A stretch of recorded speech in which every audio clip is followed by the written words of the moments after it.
Mixed by Mixmaster Phil Harding, engineered by Phil Harding, Fairlight and synth programming by Ian Curnow. This is written at the back of a lot of 80s and 90s records. Famous for working with stock Aitken Waterman in the 80s and 90s. They've also worked on a lot of other projects, hit songs, hit singles. And finally, I got to sit down with two of my all-time heroes. After listening to what they've did for all these years, reading about it in music production magazines, etc., now it was my time to sit down and have a little chat. So if you want to know why it says drums by a Linn on the record sleeves, if you want to know stories about the black Fairlight, if you want to know why or why not you should boost the kick drum at 3 kHz, and all things in between, you should definitely check out this interview coming up. So let's go.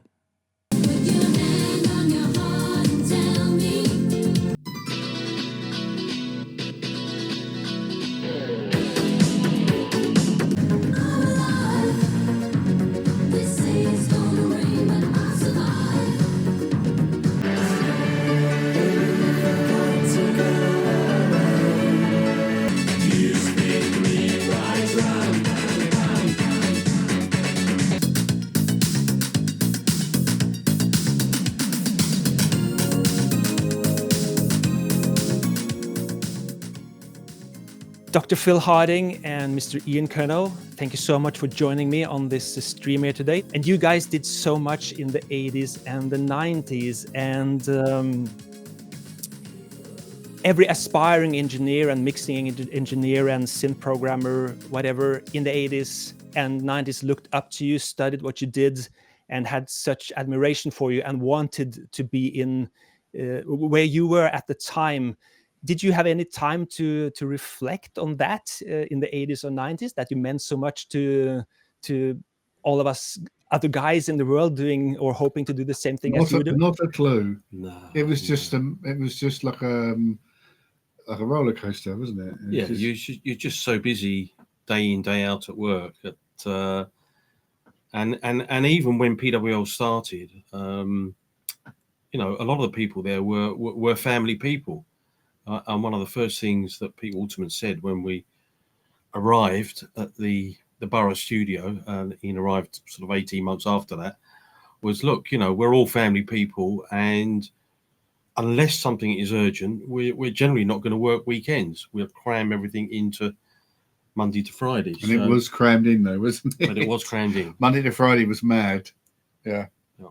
Phil, you published this book. How many years ago was it? Oh gosh, time's moved on. Just over 10 years ago, I guess. 10 years ago, yeah.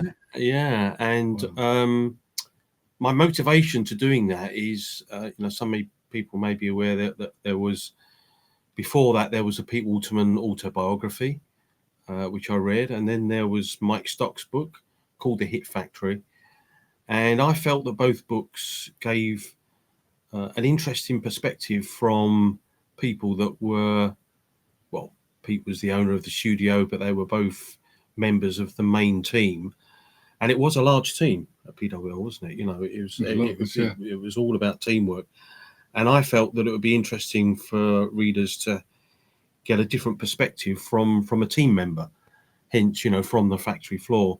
So Ian was a great help in, you know, being the first person that I spoke to. You interviewed me, which was weird. And I did go and interview Pete Waterman and made sure I got his blessing. But it was really the version you held up is the 600-page version.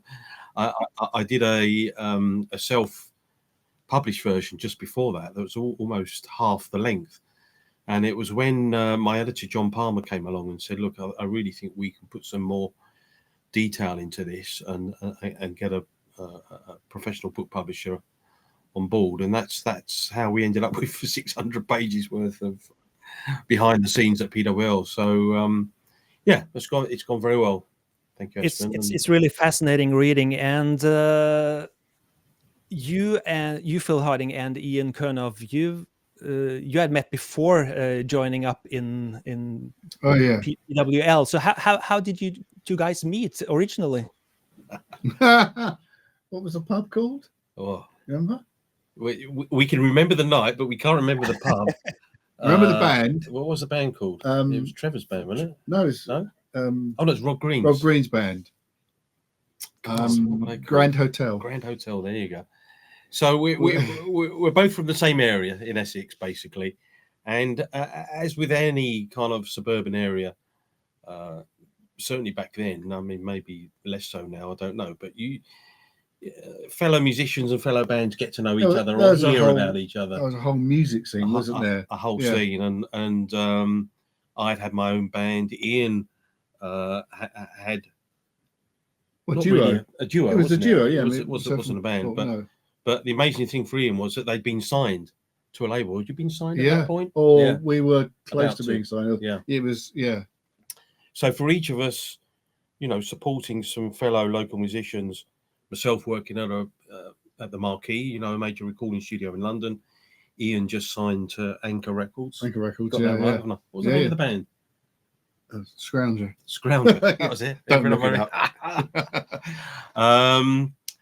And I don't think we'd have been aware of anything that happened musically at the gig. We were introduced, and we talked all night. Yeah, we completely ignored the people. We just what was going on at the gig. Something clicked. It was quite weird. Yeah, we hit it off like a house on fire, and never looked back from there. It was interesting that we won't spend too long on this. Don't worry. No. But pre the main album that Ian and his singing partner recorded, we used to sneak into the Marquee to demo some of the songs. Oh, yeah. To help them get it together, ready for the album. And, in downtime. And it was a lot of fun, wasn't it? Oh, brilliant! Usually just piano, but lots of backing vocals and playing with the studio. Yeah, playing with the studio like another instrument. Yeah. That was the key thing, I think. And in those days, getting to an 8-track studio was a real. You killed to get into the studio and get that experience. But then the experience you had with the actual album. Obviously we can't be too detrimental to anyone, but recorded album of two halves. Recording with a producer called Mike Hurst, who, funny enough, I've just read his book. Oh, really? While I was in America, he's got a book out. Didn't know the book. But Mike, obviously from his perspective, in a professional manner, had hired session musicians for you. Oh yeah, fantastic players, and got everything prepared. Yeah. But correct me if I'm wrong. It kind of spoiled it. Kind of wasn't what you really wanted. It wasn't what we really wanted. But anyway, we can kick that one to the side. So having met, he did at the time though. He did have a Jensen Interceptor, which really impressed me. Oh really? Yeah. I'm sorry, I like cars. But not long after that, and we are talking us being really young here, Espen. Just to give a perspective, I started at the Marquee at 16. We did those demos when I was 17 because I just learnt to drive. And you got signed to Anchor at 17 or 18. Yeah, in fact, I think when we first came to the Marquee, I may not have even driven. Oh right, because I know that some of the I think I can remember it was like concurrent with me learning to drive. So I was 17. Yeah. But not long after that, we started writing together. I'm not sure if Scrounger fully broken up, but we were, we hit I think it did, yeah. Well, we hit it off together, and we had the studio access of the Marquee, and interestingly, still at that young age, either 19 or 20, we signed a publishing deal. I know we're waffling on here, but it does get to a good point. Yeah, sure. That leads us on to the 80s. We're keep going. So we signed to Martin and Coulter, Bill Martin and Phil Coulter, who were, late 60s, early 70s songwriters and producers. And famous for doing the English Eurovision, weren't they? English Eurovision with congratulations, Puppet on the String. Sorry, Puppet on the String, yeah. And then had a massive run of hits with the Bay City Rollers, the Scottish band. And they saw the potential in Ian and I, or certainly Bill did, the Scottish guy, of us being a young version of them, and building us through to doing what they were doing. So they signed us to a publishing deal, which unfortunately didn't work out. We won't go into the detail of that. But I managed to lose my rail one time, but and it wasn't very wise. But probably I think necessary. the real thing that sticks in my mind, apart from all the other things that happened, was I think we were both there. One evening, we were having a meeting with Richard Gillinson, who had signed us there. Oh. And in burst Pete Waterman. Yeah. Our first meeting of Pete Waterman. Because obviously Pete's got a history in the business before Aitken Waterman. And at that point, he was promoting on the road round to all the record shops a record that Bill Martin had signed from Europe. I mean, yes. But it's just the way he burst into the room. Andrea True Connection or something, one of those. Yeah. Burst into the room with this kind of red, and a lot of people that know Pete Waterman from way back, he had this red leather bomber jacket and matching red leather trousers. Oh, which even for the 70s was pretty loud. And he burst into the room and whirlwind, like a whirlwind. But that was our first meeting with Pete, a good 5 or 6 years before we ended up, at the Aitken Waterman stable. So at PWL. So that's how we first met, and that's kind of neatly puts us back into the journey and back into PWL in the 80s. Nice. So let's talk a little bit about you working together as songwriters. How did that go? Actually, which one of you did what in the process of making songs? Neither of us write lyrics particularly. Okay. We can contribute, but we wouldn't be called. So we'd always write with a lyricist or singer. Ian's the fantastic musician, keyboard player. Well, you're the fantastic visionary overseer. Yeah. So between us, sure, nuts and bolts and the overall picture, we kind of made that.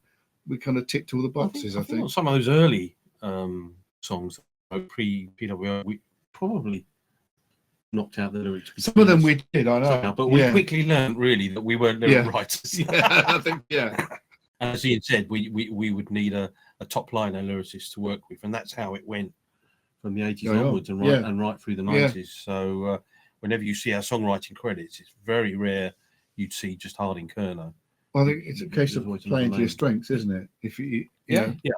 What was there's one bit of advice, I think, who was it? Bill Martin. Probably Bill Martin. Or was it another publisher? No. It was. I'm thinking of. Tom Watkins. All right. Tom Watkins said, "Well, if you can't do that, just get someone plug it. So you basically whatever you haven't got, you get someone to do that bit." And he was talking more generally about promoting records, promoting everything. But he's dead right. If you're weak in one area, either sharpen up and get strong in it, or get someone who does it well. We were doing that anyway, but he was exactly right about that as a principle. But hence our strong belief in teamwork, collaboration. I've written a lot about this in my academic work, but we are the lived experience of being part of a team. True. Most definitely, and even for our own most basic songwriting and records in the 80s, it would always be a minimum of 3 of us. But then often it could be 4. And often then you get the band and it's 5 or 6. Hence you see lots of songwriting numerical credits with lots of people. Well, these days there's a lot. You get an awful lot of credits where you get like 10 people. Crazy. But then in those circumstances, it may start off at a writing camp with 3 people, and then someone goes, "Oh no, we need them late," so they get someone to write them in. Then they inject that bit, and it kind of grows. Oh, we need a great edit, and it just grows. But I think in the search for perfection. But the grounding we both had at PWL was a really good lesson and grounding. Best school you could have had in teamwork. Because there were difficult moments. Oh yeah. We'd have disagreements with Pete, as Mike and Matt would, as well as everyone would. But it's a matter of working through those moments and those disagreements, and as Ian says, finding a solution, even if it means getting other people involved and so on.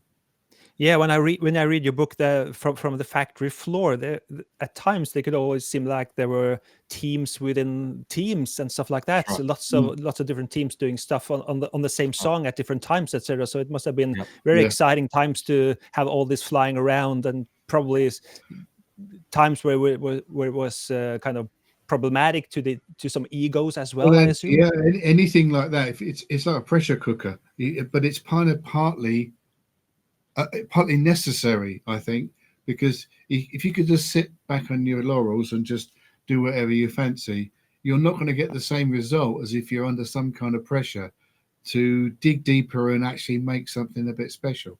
I think it's partly, it's good pressure is what I'm saying. Yeah. And as a result, okay, yes, it does create some tensions, but as Phil was saying, if you can override that and you come through it and work through them, you get the best result, I think. At the end of the day, and it's easy to say, reflecting on things. This is what I've learned from, all my research and reflection.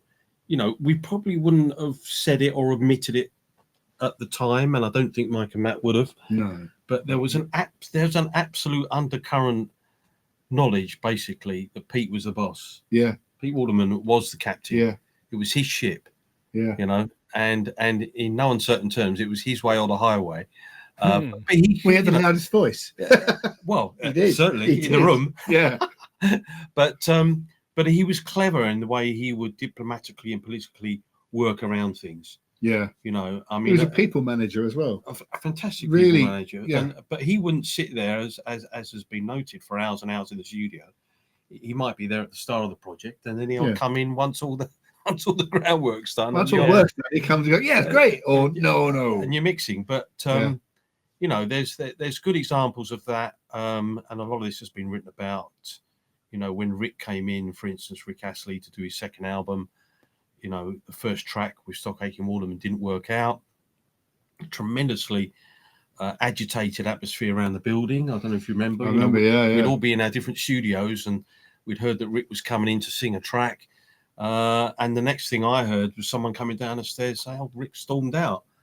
He was singing "Too Many Broken Hearts," wasn't he? It was. It was. What song was? Yeah. No, it was the one that Jason. Yeah, "Too Many Broken Hearts." I think it's "Nothing Can Divide Us." Oh, I could be wrong. I know it was a Jason song anyway. Either was good. Yeah. But the interesting it's been a long time. The interesting thing that Pete manoeuvred, going back to Pete being a team leader, he wanted. Rick was signed to PWL Productions. Pete didn't want to lose him. No one wanted to lose him. No. So how does he get around this problem of Rick not being happy? He obviously sat down and spoke to Rick, and Rick said, "Well, I want to do my own songs." And then Pete said, "Well, look, we've just bought the workhouse down the road in Elephant and Castle. Why don't you go down there with Phil and Ian and cut a track? Right, yeah. Your song, you co-produce it with them." And of course, we were delighted to help out. And that she wants to dance for me. It came back, that first single. Rick was happy. Suddenly, the possibility of getting that second album done, if Pete hadn't intervened in a very diplomatic way like that, was back on track. He oiled the wheels really well. To me, that's a good example of when something looks like it's going to really fall apart and affect a lot of people. He had the ability to find a way through. Yeah, very smart, very smart. So that was the first track you were working on with Rick after that incident when he stormed out and everything. She was the dance with me. That was the other interesting thing is that when he first arrived, and as the story goes, he was a T-boy, and that's what we were told. Yeah, we weren't told he was an artist until we made a record with him as a T-boy, didn't we? Well, until Pete said, "Oh, go down into the basement." Yeah, with Phil and Ian and write some songs. So we co-wrote some songs with Rick, which have never really seen the light of day. A couple of tracks did end up on my CD that goes with that book, funnily enough, but they didn't see the light of day at the time, and that was helping Rick to get a grounding of how would we want him to write with us as a lyricist, and then what ideas has he got that we can. Well, it was trying to get him to come out of himself, I think, wasn't it? Yeah. To start learning the process. Yeah, and there were 3 or 4 tracks. Yeah, and we had one. We had the one with Lisa as well, Rick and Lisa, didn't we? Yeah. So we were involved in those early days, and then we did 2 tracks on the second album. So nice. Again, reading your book, it was it must have been endless fun as well, being part of that environment and having hits after hits, and just meeting all these people and working together. It's hard for the rest of us to fathom how that must have been like, but the results speaks for themselves with all those. It's surprising though that after a while, I think it's human nature. If you're not in the top 10 that week, you're kind of slightly disappointed.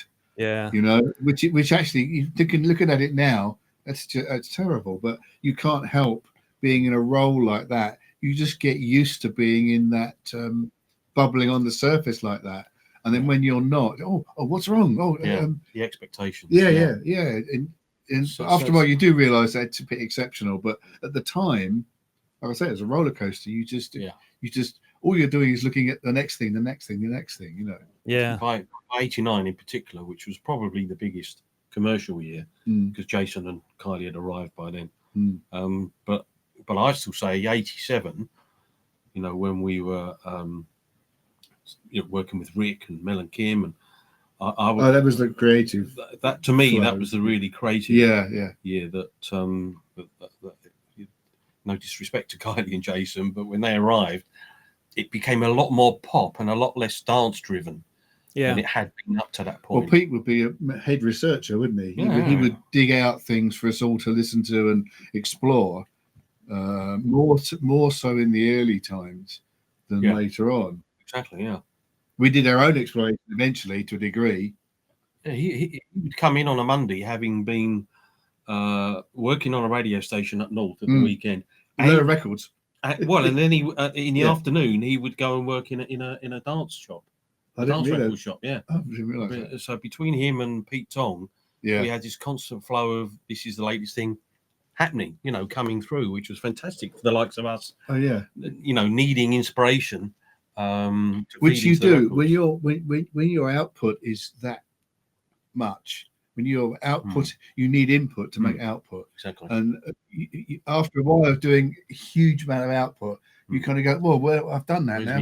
What can I do now? Oh, well, you scratch around for ideas. Yeah. So, and he realised that early on, and fed us it's like a smorgasbord of stuff. Fed the whole building. Mainly stock Aitken, wasn't it? But us as well. Yeah. So if you look above my right shoulder here, you see on there. You see something there. Honorama, Dead or Alive. Yeah. If you go back to 1984 and Dead or Alive, that is You Spin Me Around, the Murder mix. Which I have on the shelf there, and Dead or Alive was really. Would it be fair to say that was a major breakthrough for Stock Aitken Waterman and for you as well? It was a major turning point, Ian never, I don't think you had the pleasure of working with him. I didn't quite have the pleasure, no. It was Ian arrived. I arrived around that time, I think. And I wasn't fully integrated. I think I was just still. No, Men and Kim was beginning when you arrived, wasn't it? Which was certainly post the first Dead or Alive album. Yeah. And in fact, we were still at the Marquee at that point. Right, I wasn't there. Yeah, before PWL Studio started, we spent a good year or so at the Marquee while I was still a house engineer there. And apart from and they were all fantastic records as far as I was concerned. The Hazeldean, Divine, etc. But you're right, Espen. It was Dead or Alive that really turned the corner. The difference being that once Spin Me Round went to number one, and it took a bit of time getting there in early 85, I believe. Pete knew, we've got a whole album either in the can or coming. We've got a number one single. It's with a major label, CBS, Sony. It's guaranteed that they're going to have good money coming in as producers. I mean, it was the band's song, so they didn't have any songwriting money. But and then it was Mike and Matt, very much, probably Mike Stock even more, that said to Pete, we should be thinking about our own studio and not paying the marquee to be there. Of course, you know, get into our own studio, not having to pay for it, do more songwriting, etc., etc. So there was a drive at that point, you know, to find a studio where we could set up and expand. So that's what we found down in the borough in South London. And it's funny because I'd been in that studio with Ian's band a few years before that. It was the Vineyard. It was the Vineyard. Yeah, it was very different. And we made a record in there, remember, with with Trevor and with Andrew in. Yeah. Mad Shadows. Mad Shadows, there you go. Which Pete Waterman paid for, funny enough. Yeah, how bizarre. You know, everything goes. There's a lot of connections, you know, that led up to where we ended up. That's the point. But I won't go into the story of the Dead or Alive mix. You know, the longest mix of my life. I've said it, talked about it many times, and it's in the book. But it was another situation where Pete Waterman had turned up after the end of his day at the office. At that time, he had an office in Camden Town, and he would turn up to the marquee at the end of the day. And we were in turmoil in the studio. I mean, possibly the band, or two of them, are no longer with us, and Mike and Matt may not see it that way, but there was a lot of arguing going on, basically. And we pretty much finished the recording, and and again, I've said this on other occasions, and many engineers will understand this. If you spent a large part of the day, let's say 6 or 8 hours recording, you know, just as an engineer talking about now, but I found the same in production as well. You're in recording mode. Oh yeah, you can't mix anything. And to say, right, we're going to take a break now and start mixing. No chance. Which is what either Mike and Matt or possibly when Pete turned up, I'm not quite sure, at 7 or 8 o'clock in the evening. Say, now we're going to start mixing. And I was like, but I was your ears are gone by then. Yeah, but I was a hired engineer, so I said, okay, fine. Yeah. And then, you know, even the band didn't feel the band weren't bothered about starting the mix, except they felt the record wasn't finished. I wanted to carry on recording, and that's something I discovered later on with the band. And that happens with a lot of people, doesn't it? You know, they just go on and on because they don't. Finding the end is the end point on a record. Yeah. You know, it's become tougher and tougher these days. Because you can keep going on, can't you? Yeah. So yes, it was a mega task of a mix, but it really was that mix, as you say, Espen, that turned things around and led us on to starting the studio and giving the opportunity for Sock and Aitken to really get. It gave you the finance to do it for sure, didn't it? Yeah, I think that's what the initial. It gave Pete the safety bed to say, yeah. I can go to the bank. Yeah, and do this. He had an Irish bank. Really? He persuaded the Irish bank manager. when did he end up at MCA? Because was that before that? Before. That's when we did Lie Down, wasn't it? Yeah. Okay. That was before. I remember that. MCA, because he went from. When we first met him, as we were saying, at Martin and Coulter. Yeah, freelance. And then he got an A&R job at Magnet. That's it.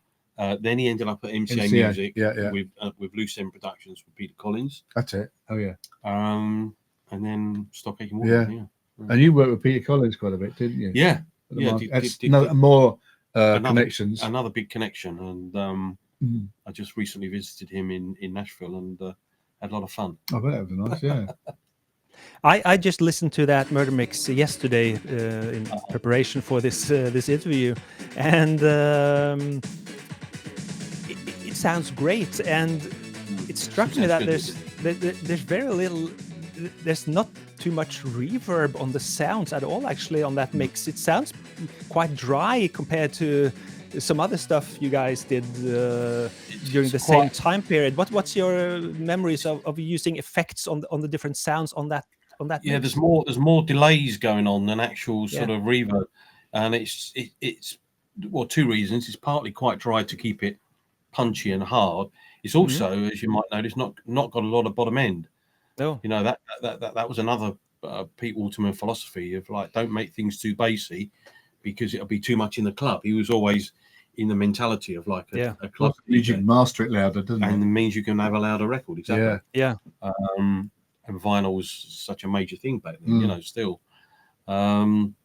So those are the reasons for that. B, 1984 when we mixed that, we still only had 2 reverb plates at the marquee, basically. Short and long. And the kind of outboard processing of digital reverb was not prevalent at that time, particularly. So so I'd have one plate set to sort of 1 second, and that'd be the drum ambience stuff and so on, and another plate set to 3.5 seconds, and that's the vocal reverb, and then you're into other effects and delays. And another thing, which I think you mentioned in your book as well, and I've read this elsewhere too. You often started working on you did the 12-inch mix first, and edited it down to the radio mix or 7-inch mix, stuff like that. This was a PWL tradition, and it was quite strange when other engineers like Pete Hammond and Dave Ford arrived. I think we kind of got out of that habit by the time we were more pop, like Jason and Kylie and so on. But certainly, that mix that I did of just myself and Pete Waterman in the room for that murder mix, we'd be mixing 8 or 16 bars at a time. Then I'd go to the half-inch, cut it, see if the reverbs or the delays cross over okay. You go back, you mix the next 16 bars. But Pete was very good at, guiding me and helping me to sort of, we don't need that much. We'll save it for the next part, because it's all about building the audience up with an extended mix. But we carried on doing that. That's what I'm saying, for many, many years, because Pete's first thought was always the club and DJs, and his second thought was radio. So, which is strange. Listen to the records, you'd think the other way around, wouldn't you? Well, they were recorded. They were recorded like a radio record. Oh, right, only 3 or 4 minutes, as we would see. But as a mixer, you'd have to. They were quite dense, and as a result, they would, squeeze themselves out of a radio really well. Yeah. And sonically, I mean. Yeah. But as anyone that does club mixes knows, that once you're beyond your first, let's say minute or minute and a half, and you're into verse 1, you are then into your radio format. Yeah. Until you get beyond chorus 2, generally. Yeah. So, you've got a good chance that when you then cut the intro and the middle and the outro down, that you've got the bulk of it. It's going to work okay. Mm. And I still do that. To be honest, to this day, I'm doing less and less. But recent club mixes I've done, I would still do the extended mix first. It's not broke, don't fix it. And you do the radio edit afterwards, which may or may not be used. So, it was an interesting way to work, and probably a lot of DJs and other people at that time and since totally understand that, but there probably weren't too many straight ahead pop production teams that worked like that.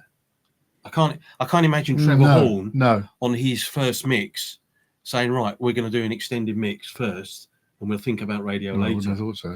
Can't ever imagine that, even with Frankie Goes to Hollywood or whatever. But anyway, they were longer records though. Some of those, they were sort of maybe 4 or 5 minutes. Considering that format, but not actually making the 12-inch. I think. No, we'd always aim for 6 minutes or over. Yeah, at PWL. Yeah. I actually read the new book by Trevor Horn, and I can't remember him saying anywhere that they did the 12-inch first. While you mentioned it a lot in your book that you often did that. So just to finish up with you spin me around here, there's been endless debates on forums ever since it came out, and now more than ever, of course, with everyone having internet and stuff like that, about the synths being used on that record. And is it true that it's only the PPG wave, or is it some Fairlight there as well, or any other stuff? Do you remember what exactly went on? Yeah, it's a combination of things, and I get asked the same question directly. I guess. Now, having mentioned Trevor Horn there, and it's funny because Peter Collins said this to me in America. When Peter Collins was having all that success, being managed by Pete Waterman, Musical Youth, Nick Kershaw, Matchbox, but certainly the Nick Kershaw records, and he used Wix for a lot of that. He felt in competition with Trevor Horn to get the latest synths out and the latest sounds. There was, I mean, now there's too many choices out there for this to exist, but there was a kind of a same thing with Steve Levine. Yeah, exactly. When I used to sessions for him, he used to get the latest synths sent straight down. Exactly. Yeah. So can I get the latest synth with what I think is the best sound onto a hit record before everyone else, before my competition? Yeah. Yeah. So and the PPG Wave was one of those because what Pete Collins was telling me in America, Pete Waterman carried on, believe it or not, with Mike and Mac, because they were using the same supplier. I can't remember. Psycho. Was it Psycho? I think it was Psycho, wasn't it? Oh yeah. With an insistence of like, you know, as soon as something comes in, you must tell us before Trevor and get it over to us. And so Pete had invested in the Fairlight, the early Fairlight, and the PPG Wave was there. The band liked Yamaha and Roland, and we had a Linn drum machine in the room. Mike and Matt didn't seem to like any of the sounds that the band liked. The band had the record kind of pretty much programmed as a demo, and they came in with their sequence or whatever it was and the synths. Was that Elliot and stuff? No, it was the two guys in the band. Oh, sorry, okay. Yeah. Not the singer. Tim and anyway, can't remember the names. And I remember this process of like, okay, we like that sequencer part, but we don't like the sound. Was kind of the compromise. So that ended up being mainly PPG Wave. Obviously, the drums are pretty much all Linn and a bit of Fairlight. The main basses on there are Fairlight. As you will remember, because there's a slap bass on. Yeah, bass 5. I think it is all 05. So the low sequence bass and the slap bass are Fairlight, and possibly a little bit of Roland and Yamaha survived. But if they did, they're not sounds that you would necessarily recognise as Yamaha or Roland. And that was it. Yeah, really. And it was mixed on the SSL console. No, we were still at the marquee, so it was mixed on the MCI. MCI, yeah. Okay, nice. Yeah. Dead or Alive is sort of an iconic group for many people, and especially Spin Me Around. I have lots of 12-inch Dead or Alive vinyl, so I've collected these for years. So it's nice to actually talk to you guys that worked on this. I have to say, I'm thrilled about that. So if we consider Dead or Alive as the high energy stuff, along with Hazel Dean and stuff like that, if we move into 1985 and a record, if you take Princess, Say I'm Your Number One, that's totally different in sound and style than, say, Dead or Alive or Hazel Dean. I just love that record. And what do you remember about producing and mixing that song? Well, again, I was only engineering, but to be clear,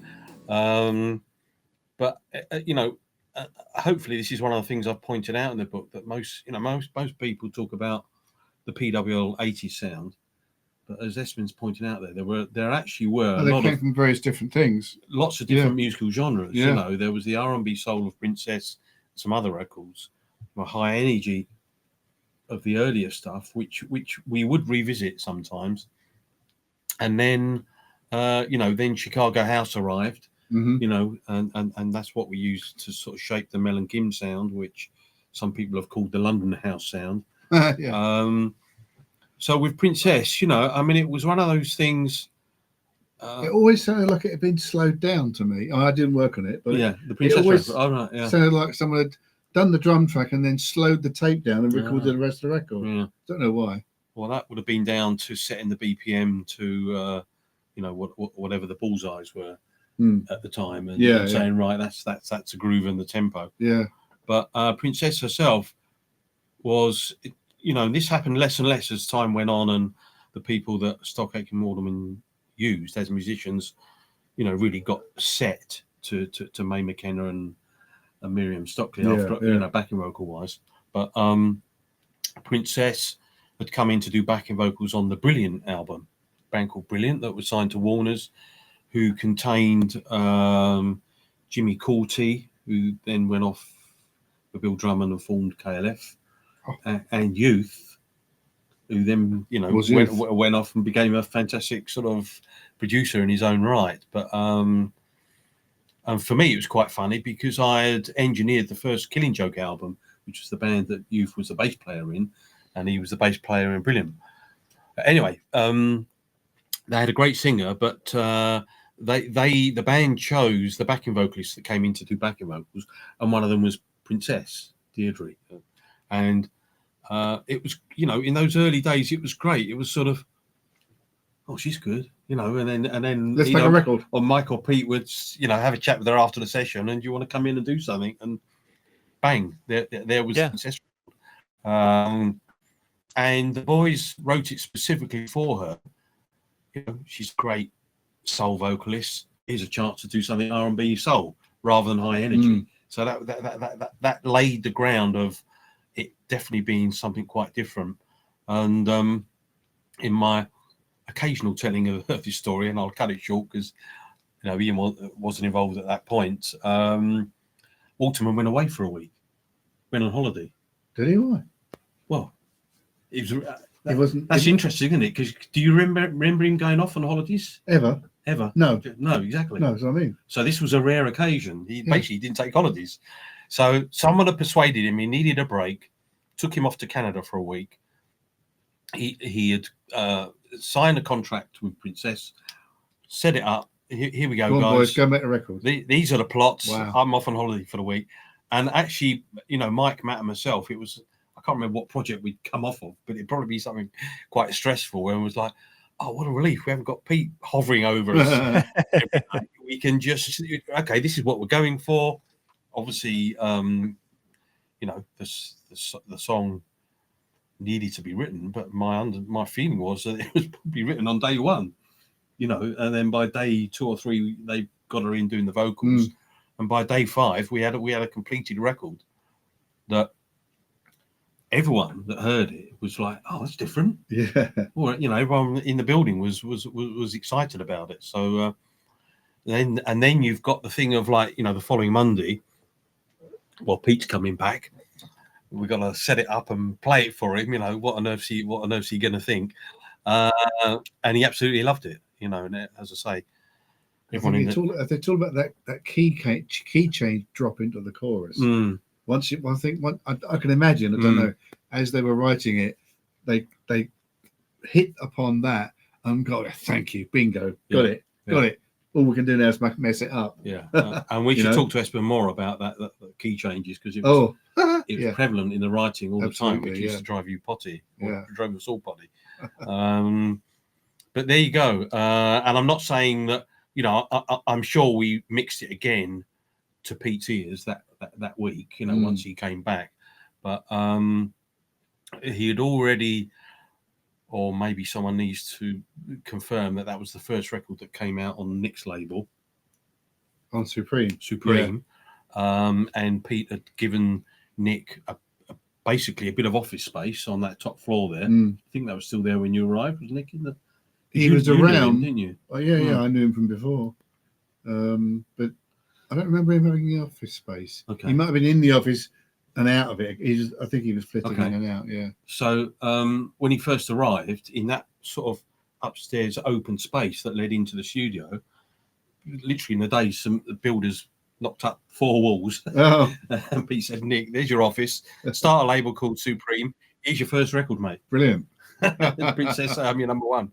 So and that was pre-PWL Records, but that was really, so that was the first evidence of, can we write a song from scratch with an unknown artist, put it out on our own label, or a label that is funded by Pete or whatever, and have a hit.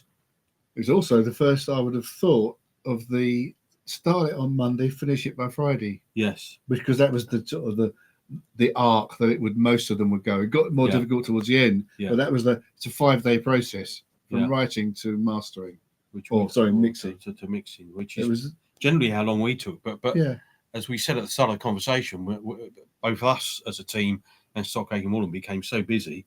You'd have 3 or 4 projects on the go. You have to, at the same time. time, Spinning plates, unless you were doing an album or something.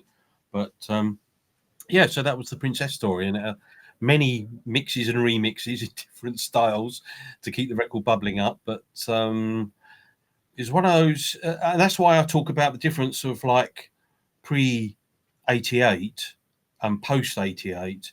You know, there were what I've just described as a really creative process for the whole building. You know, and even you know, the business manager David Howes really liked it and got involved, and that's when the early days of him getting involved in doing videos and promotion and all of that. I think that being the early days, everything was newer.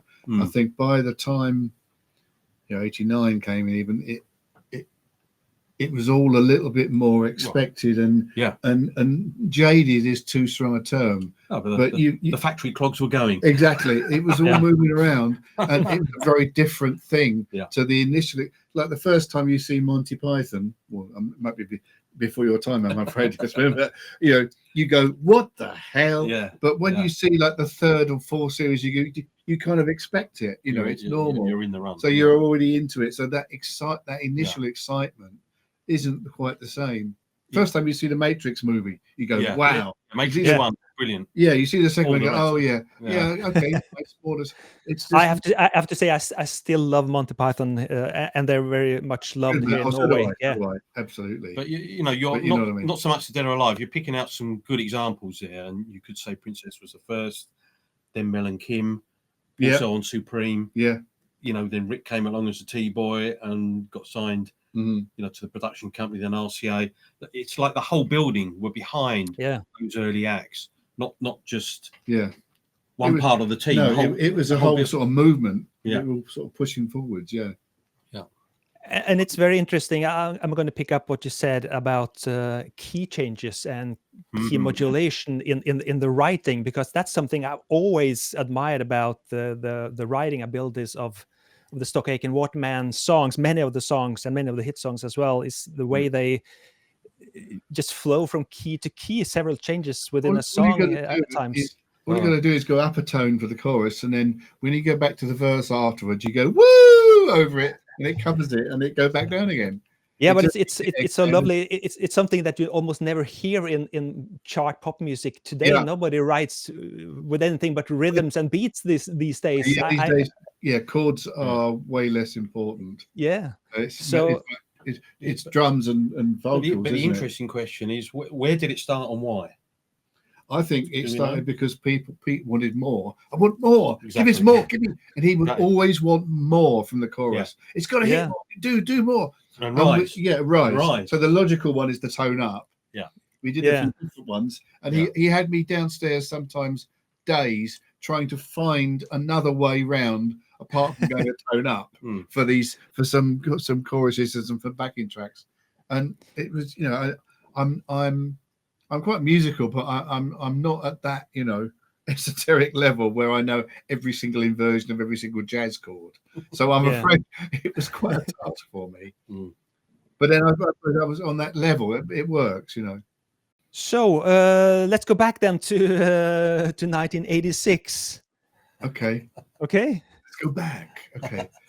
Just one thing, Phil, that also strikes me about that Princess record is that guitar work, from which I assume is Matt Aitken playing.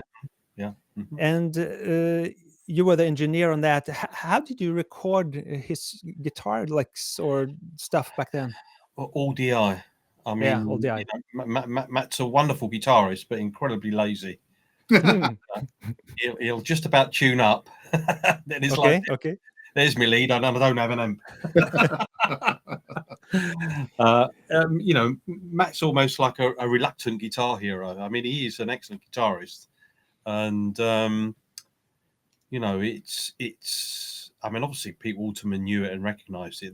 They are both fantastic musicians, and their grounding was playing at weddings and things like that. They were both in a wedding band that Mike was the leader of.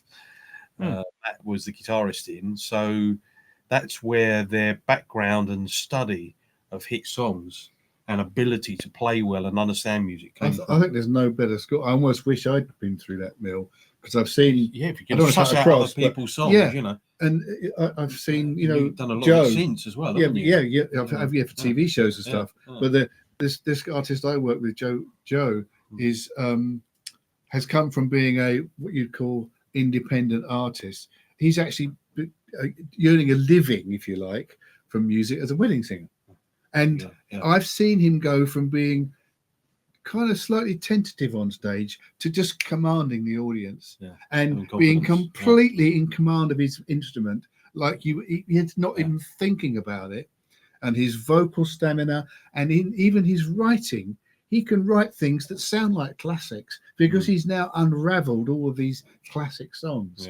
So I think that's really a lot where Stock and Aitken have got their chops from, as you say. 100%. I think so. It's fantastic. And they play it down whenever it's mentioned or talked about in interviews, but Pete Waterman talks it up a lot. They're fantastic musicians. Yeah.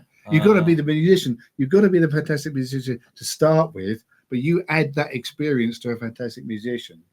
You get something special. Yeah, exactly. So, so it's all clean guitars on the Princess. So it would only be a problem if we were doing some guitars, because it was a very minimal studio. I mean, we had lots of outboard and so on, but we didn't have guitars, we didn't have guitar amps, we only had one microphone. The famous Calrec Soundfield. We might have had a couple of Shaw 57 sitting around.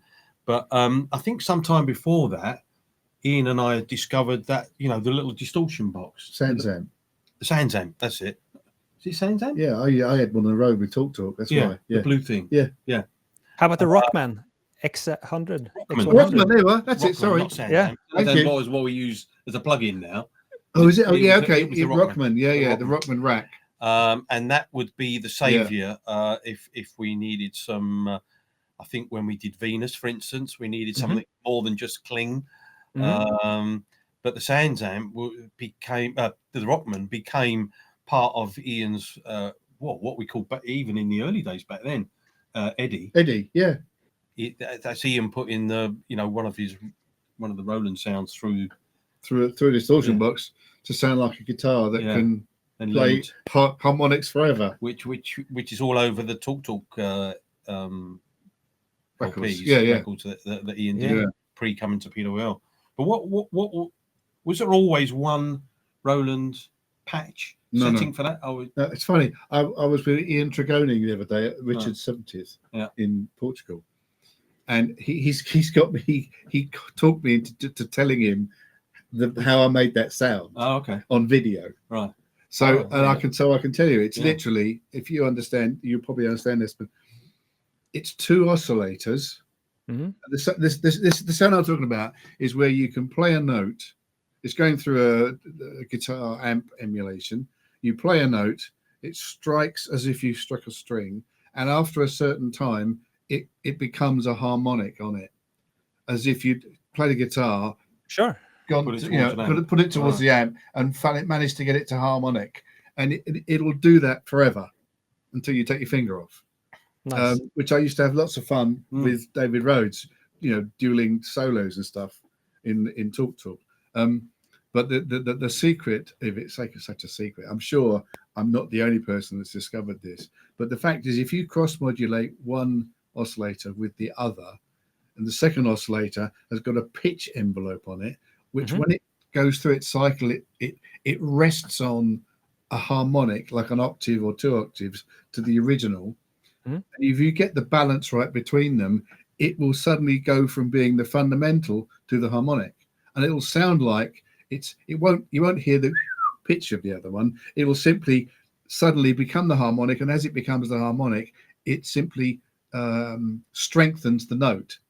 So you don't notice it. It suddenly seems to go up an octave or 2 octaves.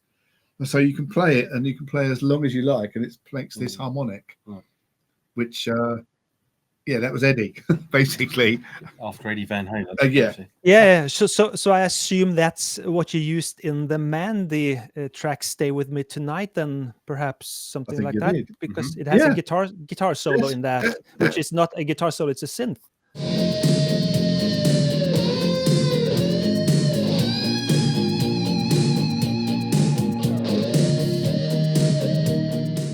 There you are. There you go. Yeah. Wow. Well remembered. I A didn't. good example of Eddie. Thank Exactly. you, There you are. Perfect. Well spotted. Yeah. Exactly that. But some of the things on those Talk records are Yeah. wonderful, All of man. on the third album, all the guitar solos are synths. Yeah. That was my only job. By then, that's all I did. Yeah. Guitar solos on synths.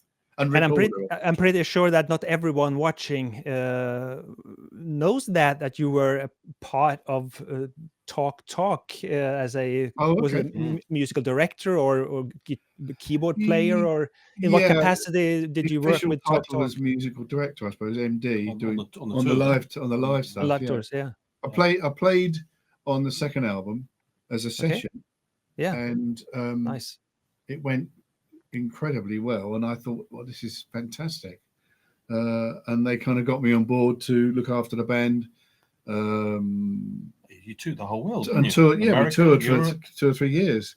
And the band, apart from the three main guys, the band changed around it. I was the only constant band member through that period. I was probably the closest one to being part of the nucleus, but I was never part of the band. But it was quite a time, really. But the great thing for PWL when that stopped, when they said to you, enough, we're not touring anymore, or not touring for a period of time, was exactly the time that the guy that was programming the Fairlight at PWL, and we'd moved to the Borough South London studio by then, and Pete said to me, okay, Mike, the Fairlight programmer's left. Do you know anyone, Phil, that can come in and take over the Fairlight? And I said, well, Ian Curnow's just come off a world tour with Talk, running a different system to the Fairlight. The Kurzweil system. Similar idea, but Ian had shown me everything that he had programmed for the tours, and I said, well, look, if he can do that for a whole world tour on a Kurzweil system, give him some time on the Fairlight, and I'm sure he'll crack it. So in came Ian. I took the manual home on Friday and just slept with it and read it cover to cover, not really understanding any of it at all, and then went in on the Monday and started having to go. Yeah. And when I read your book, Phil, from the factory floor, it seems to me like you, Ian, one of the first tasks or gigs you did at PWL was to make those brass and strings stuff for Never Gonna Give You Up. Yeah, that's the first thing I did. Yeah. Well, it's not the brass and strings were later during the process, I think. Yeah. But it was. I think it was Mel and Kim were the first couple of things you worked on, and then but very quickly after that, it's Espen. I'm not sure because the Mel and Kim was when Matt came down and said to us, "You got any backing tracks, mate?" And they're the ones that ended up on the album with Eminem. You remember? Yeah, I think, and I don't know. In the terms of chronological order, Mel and Kim was very close together. Yeah, but pre-Rick. Okay. And by the time, I didn't work on the singles, did I? I don't know. I can't remember. We're going to disagree all night. Yeah, but by the time we got onto the final version of Never Gonna Give You Up, with your overdubs, it had been sitting around for 6 months because my book editor John Palmer found my earlier mix without all of your brass and strings. But I had done the original version that they wrote the song from. Oh, I see. The build up without the Colonel Abrams bass. Right. With a different, it was the here's Alexander O'Neill or what those chords, and here's Sybil or what those. Start the nucleus of it. Yeah, that's what I'm getting. That's right. Yeah, that's without brass. Yeah, but it was the chord structure and different drums, different bass, but the chord structure and the roads and bits. But the amazing thing was that by the time you did that on Never Gonna Give You Up, you had mastered the Fairlight. And I remember walking in and they'd got you to take the whole rig upstairs. I know, 2 floors. Ian was down in the sub basement. Yeah. I was in the basement. Yeah. They were up on the first floor, and they'd got you to take the whole rig up to the top floor. Yeah. The rig used to live in your room, in your machine room, didn't it? The actual Fairlight brain, right? Maybe. And I think it was tie line from upstairs. That's what I mean. It was a long time. Yeah. Anyway, It was one of those days when it's like, oh, can we do that? Blimey, well, Ian's just done it. One of those days when it's like, oh, can we do that? Blimey, well, Ian's just done it. Anyway. Where did these those brass and string sounds originate from that you made with Fairlight? They are Fairlight presets. Presets, okay. Yeah, I may have given them an envelope or something basic, but nothing. I can't claim credit. So nothing you sampled yourself from Roland's or anything that were done in okay. It was too early. I hadn't got that far into the Fairlight by that. Okay. I haven't done any sampling. I was just grappling with Page R, realizing how rubbish it was compared to Pro 24, and then using Pro 24 to sequence a Fairlight. Yeah. Which was weird, but that's, to me, it was so much more flexible than the otherwise it would have all sounded like Art of Noise, which in itself is great. I love it, but it would have it would have influenced the sound that much, Which version of Fairlight was it that you came in on? Three. Born in Blackburn in the country, lad. Yeah, because we had version 2, I think, at the Dead or Alive. Did you? Because when we moved to the borough, it was a new Fairlight. That's right, and I seem to recall I was the first one using it. Yeah, I think what happened was Mike, who had done it before, said, "Oh no, I was all right on 2, but too much. This is too much, and I'm fed up with it all." So off he walked. Yeah, and it was literally like, "There's the new Fairlight. There's the manual head. Off you go." Ooh, okay. So what's the story about that black Fairlight? Was it factory made black or something? It was actually dark grey, really. It was custom made to Pete Waterman's order. Yeah, nice. For some reason, he wanted one in different colour. He wanted something different. It goes back to the Trevor Hall thing, Yeah. What can I have that be different to Trevor? I'll have a black one. Yeah. I'll definitely sound different. So Phil, about those vocals recorded for those Stock Aitken Waterman productions, at the back of almost every cover sleeve, you see that famous vocals recorded by the Calrec sound field microphone with the logo and everything. And I read in your book that Pete Waterman made some sort of deal with Calrec about using that microphone in terms of getting one for free or whatever. What's the story behind that? Well, I'll try and keep it short. At the point where, that I left the Marquee because Pete was going to set the new studio up, and it didn't take much persuasion from Mike and Matt to go with them. And we actually we stole the maintenance engineer and a couple of assistants as well, so that we could get going. But at that time, and interestingly, I've just found some photos recently where pre the SSL coming in, we started working with a Trident that ended up in your room. Did you? That's why it became spare, because that must have been sitting in the Vineyard studio when Pete took it over. I think that was the desk that was in Trident, wasn't it? Yeah, I'm sure I've done sessions in Trident, and I remember that. I think so. Anyway, as far as Pete and I were concerned, I was never officially titled chief engineer, but basically I was the experienced engineer coming in with them. It was a no-brainer. We were going to put an SSL in, but somehow Pete had been persuaded by Calrec to go and look at their latest desk up in Burnley, because they had this Calrec AMS deal, and that's where AMS are. And Pete was slightly persuaded because their promotion pitch at the time, so this must have been late 84, early 85, said, "Oh, the ABBA guys have just bought one. Come and check out our desk." That would sell him on it. We'll do you a great deal. Yeah. So I got persuaded to go with Pete, and Ian will know that Pete's not at all technical. So we walk in and we take a look at the Calrec, and then once the tech kind of demonstration of it starts, Pete's bored out of his pants and starts and starts wandering around the factory. Leaves me to it. I'll leave you to it. Right? Because he loves trains and he does love engineering, but he doesn't like anything. He doesn't know talk values on it. Yeah. So it was quite a complex desk, and I wasn't desperately impressed. Certainly not sold on it.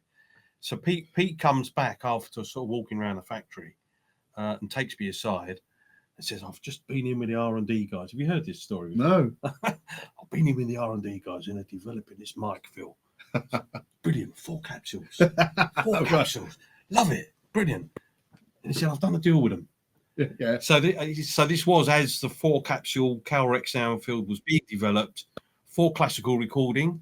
So the idea is it's above the MD of the orchestra, 2 capsules pointing down at the orchestra, 2 capsules pointing up at the ceiling, so you get the room, perfect. As the conductor hears it. Yeah, so perfect for Abbey Road and Ayr and all those sort of places. So we come away from there not doing a deal on the desk, but doing a deal on a microphone, which turns up a few weeks later. So we must have had one of the original models. Prototype, yeah. And Pete Steele was, he got it for half price and a promise that he would put a credit on every record. Which he did. He did. For years, yeah. For years. We put that credit that you've talked about, Espen, on the records. Had lots of hit records with that on. And as a gesture of goodwill, by the time, the bunker studio was built downstairs, Pete had got back onto Calrec and said, "Oh, we've got a second studio now. Can we have a second mic? Can we have a?" And I said, "Yeah, we'd be delighted to give you a second mic, Pete." So each studio had its own 4-capsule Calrec Soundfield, or possibly the one. Slight aside, I think they recorded the second Talk album at that studio in Euston. I think it was called. When Euston Tower. Yeah. On a Calrec desk. Oh, right, yeah. And I can remember, Tim Fitzgreen driving it and thinking, God, this is a bit of a beast. They were complex desks. I mean, I was no engineer at that time, but I looked at it and thought, crikey, where's everything Well, going? I've since got to know the engineer that did that, Dennis Weinrich, American guy. Remember?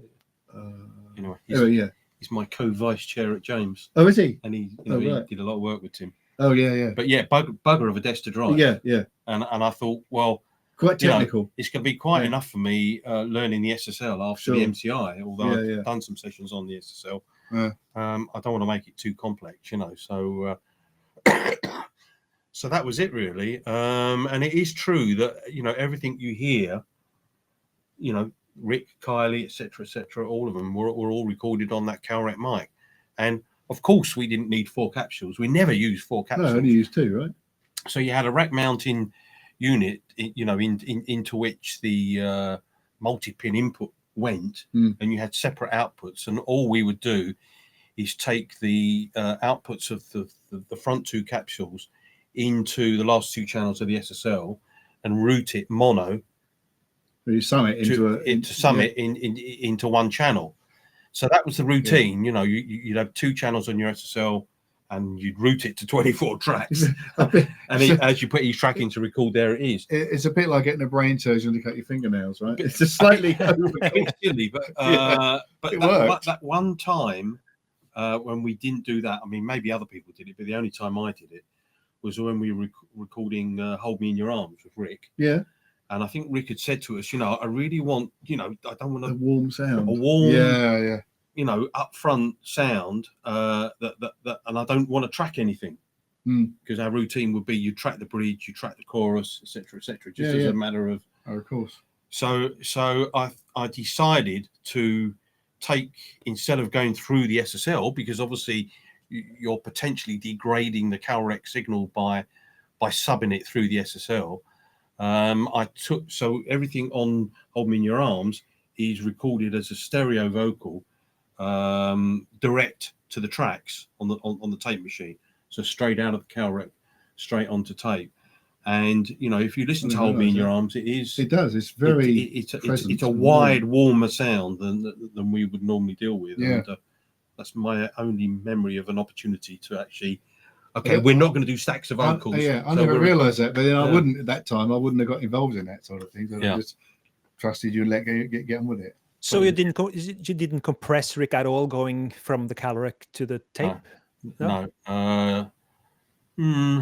Might have gone through 160s, but I don't think I did. No. PBX 160s. I mean, when it went through the SSL, we would use the onboard SSL compressor going to tape, as a safety mechanism. But no, I think it was, as we do a lot these days, going into computers clean as possible and nothing, completely flat going to tape. Were you digital tape by then? I don't think so. No, I think it was still analog. But as an engineer, using the same microphone on every vocalist coming through, my experience is that not every microphone will work great on every all vocal. types of singers. But the Calrec seemed to. It's quite strange. I mean, Nice. I wasn't, for instance, in the room when the boys were working with Cliff Richard vocally or Donna Summer. Mm-hmm. You know, whether Cliff and Donna would have requested, because quite often, you know, with a known singer, certainly, you got specifics, haven't they? Yeah. Like it's been saying, you'd maybe line up 3 or 4 mics and see what sounds best on them. We did, yeah. We did that. I didn't, you know, I come from a MIDI background, right? So I'm not, I don't profess to be an engineer, although I've kind of picked it up over the years. And at that point, I just assumed that's what happened, right? So I did an album, maybe 10 years ago now, for a big, massive Japanese artist called Hyde, with Dave Ford, actually, engineering. We co-produced it. And this artist, he was like Michael Jackson in Japan, really big. And so he kind of had his whole posse with him and could kind of command whatever he wanted. We spent months in Air One with digital multi-track, Pro Tools and analog multi-track, all synced up just to make sure we can get the best sound we want. I mean, complete decadence.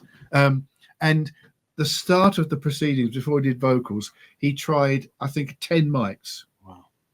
And I'm going, well, really? Oh, okay. All right, fine. Yeah, fine. Artist care. If he wants to, fine. Yeah. We tried 10. And there was the one he liked was, I can't even think of the word Calrec now. Not Manly. It was the most detailed mic you could possibly imagine. And it picked up all of that incredibly. He loved it, but it meant that every single vocal we did, we had to go through and de-click it in Pro Tools because it had the detail that he wanted. So I'm just referencing. At that point, I just thought that's what you did. Yeah. Because I wasn't a producer, really. I was just a musician who made noise, you know. But in our room at Strong Room, we pretty much did everything on we got away. Yeah, we got Audio Technica. Yeah, we did. Anyway. Yeah. You also mixed one of my favorite albums of the 80s, The Circus by Erasure. Yeah. Mm-hmm. That's a completely different sound from what you were doing on the Aitken Waterman records. Yeah. So how did you approach a gig like that during this busy time with all the other stuff over at Aitken Waterman? Yeah, well, I'm sure Ian must have been there at the time, but I think I was there, but I wasn't involved. But he, you know, wasn't it like a side project, Waterman? Yeah, well, I was going to say, Pete was always keen to keep each studio working and earning money. Yeah, and I'm not saying I only took that gig on for the money, but it was quite a strange gig in terms of, I don't think even though I would have mixed every track, I don't think my mixes ended up as every track on the album. You know, maybe I can't remember what the credit is, but maybe let's say only half. And interestingly, they were in a routine. There must have been some kind of rush to get the album out. Daniel Miller, Mute, basically said, "Well, look, the boys are still recording over at the Strong Room. Funny enough, because they liked it at the Strong Room. Oh, I think they were in studio too. Yeah, working with Flood, the producer. Mm-hmm. As the tracks become finished and ready to mix, you know, I'm going to get them to send the tapes to you at PWL. You do a mix, and then Flood and myself will come over and take a listen." So we got into this routine where they were, you know, let's say they were on the last 2 or 3 weeks of recording the album, and I was simultaneously mixing them. So that I got a feeling you weren't doing it every day, though. You were doing probably, a day here, a day, like a couple of days, probably. You know, so exactly. You were fitting other things. Exactly. Yeah. And I don't think Vince and Andy came over at all. You know, what would happen is Flood would take it back to them, maybe get some comments and maybe do some adjustments. And I was given a free hand by Daniel to do a couple of extended mixes. Obviously, you know, why not? That we were doing well with that sort of thing at the time. It was interesting because years before that, I'd been involved in signing Nitzareb, or Nitzareb, as Europeans describe as a production deal to Mute. So I'd got to know Daniel quite well, and I produced their first couple of singles and the first album. So I already had a working relationship with Daniel, and I'd done a couple of Depeche Mode mixes, or possibly at the same time as Erasure. So it was strange. I felt, what I'm saying is, I felt slightly disconnected, in as much as I never met the band throughout the whole mixing process. Yeah. And you were connected remotely. Yeah, and it was just Daniel and Flood coming in every other night. But really, I whether it was myself or working with Ian, as you know, if you were to look through the back of the book, gives an idea.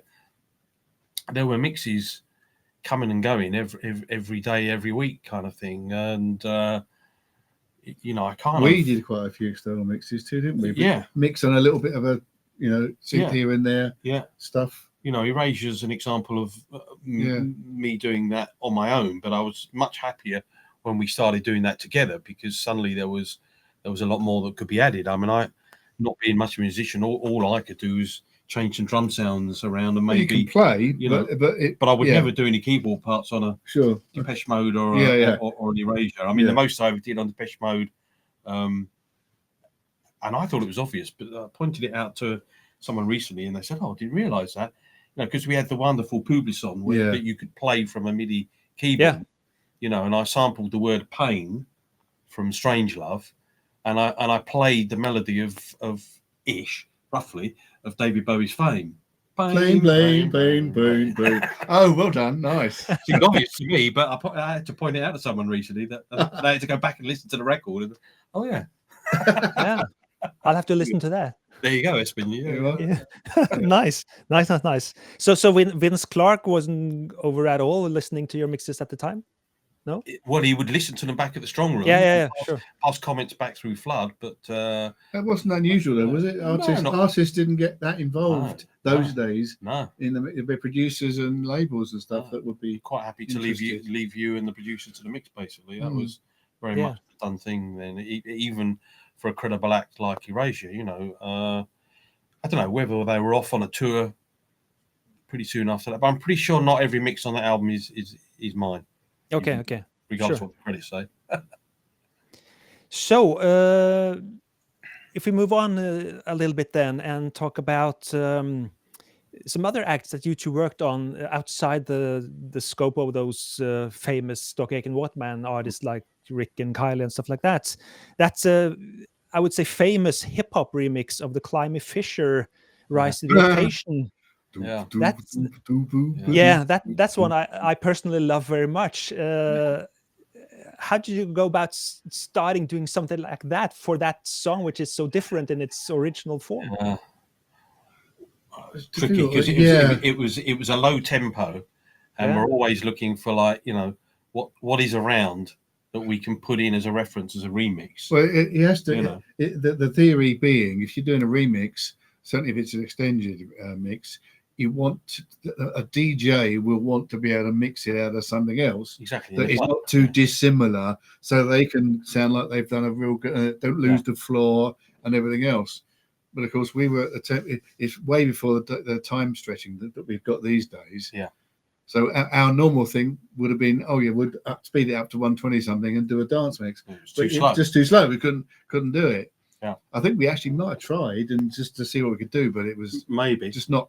You know, not feasible. But then, you know, a bit like we were saying, I'm not saying Peach, you know, often ideas came from assistants, or Tilly, or Pit Stop, who was dance promoter. I think it might have been Tilly, because he was very groove man, wasn't he? Yeah, someone said, well, why don't you look at a reference that is that slower tempo, you know, even if it's hip hop or whatever, and go with that. Yeah. So that's basically what we did. And we didn't know whether people would like it, but we thought, well, if, you know, it was somewhere to go. If something like that is working in certain clubs and we think it'll work with this song, we'll give it a go. So I think it was a case of square peg round hole, but it actually worked. Yeah. The fact that it was not what the song was originally designed as gave it another angle. I can't remember. Which made it sound just a bit interesting and different. Yeah, I can't remember the reference record, was probably just as well. But basically, the American record. But basically, out there is an American hip hop record that had those kind of beats and possibly bass line. Well, that bass line it's just a rolling bass, isn't it? Yeah, it's like stand up. Yeah. Dum, dum, dum, dum, dum, dum. Yeah, you know, it's not particular to what whoever had done the record that we'd gleaned it from had obviously used it as they've lifted it as part of the style itself anyway. So we're doing is looking at it from someone else who copied it from the style anyway. In our view, that was the magic of what happened at those times. Is and that's why I said we kind of turned Chicago house into London house. You know, these American records will come across, and they were great in the clubs. They had great beats and great grooves, but they weren't pop songs. No. So we would combine those types of ideas with a pop song. A very simple combination, and probably Pete was the first to sort of drive that along. Undoubtedly, yeah. And so, we probably delivered that Climby Fisher record with some trepidation. Yeah, because it was so different to we weren't sure that's what they were expecting. But lo and behold, they came back and the label loved it. Loved it. I'm not sure the band was did they? Yeah. Okay. No, Simon said it. Has he? Oh, well, maybe the other guy didn't. Oh, okay. Rob, yeah. Simon certainly did. And lo and behold, it was a big breakthrough for them. Yeah. Because what would often happen is, people were looking to, we've got this band signed. How can we at least break them through? Because they might have had a couple of records out that just hadn't worked, and often they would come to us for some kind of, you guys are all over the clubs, you're all over the radio, what can you do with this? And occasionally, people would go to Aitken Waterman for stuff like that, but more generally, we got to a point somewhere in well, it became our sort of calling card, It became, SAW are too busy, but Phil and Ian are downstairs, and because what happened in those latter days is that Tilly Rutherford became more of a manager to us than Pete. No disrespect to Pete, but so people started feeding stuff through Tilly, who's a fantastic character and a fantastic guy, a real source of musical knowledge as well, which is great for us. So and he knew all, as it's almost like Pete might have known, shall we say, a higher level of people at the labels, but Tilly knew all the A&R and dance promotion people. And he was a fantastic. He's also a musical historian. Yeah, but a fantastic networker as well. So those sort of things came in through him. You see, same with the Stewart. What's his first name? Jermaine Stewart. Yeah. Those sort of gigs came in through Tilly, knowing the people at those labels. Basically saying, well, we've got Jermaine Stewart who's gone solo from the band he was in. We think the records are great, but we'll have a better chance in UK and Europe. Will your guys put the sort of the PWL Sheen radio sound to it? And that's what we did with 2 or 3 of his records. The more drastic, which was great fun for us, were the Jesus Jones mixes. Yeah. Oh yeah. Nice. where we'd get a scummy rock thing in. the guy at the label saying, we just, can you guys clean this up for radio? Polish it up for radio. Yeah, because we're not going to get this through on radio, but we think we got great songs. And they've just had a re-release of a whole bunch of CDs. Oh, wow. So if you go from that Climby Fisher remix of Rise to the Occasion to another far out point, like the remixes you did for the Pet Shop Boys, like the Always on My Mind type house mix, or You're Always in My House. You are always on my mind. You are always in my house. that was a 12-inch I played so much back in the day. And I always just I couldn't figure out what you guys did to all the sounds there. It sounded so so energetic and fat and everything that was appealing to me at the time. That's probably down to you, really. I think. No, The fact that that was your mixing style, though, wasn't it? Well, it's a combination of the parts and the sounds Yeah. that you've chosen in your room. Yeah. You know that we've put together, and then my final SSL compression, treatment, and how I've presented them as in the mix. Yeah. But we were always in a routine, almost from day one, just to make it easier, so that we're not constantly sitting together and working together, because we had separate rooms. So quite often, didn't need to be together. It was almost like we understood each other so well. It was just So we a bit like Pete with Stock and Aitken, but a bit more intense in terms of we'd sit down and work out where we're going to go. For instance, we'd have a sort of planning meeting. Have a planning meeting.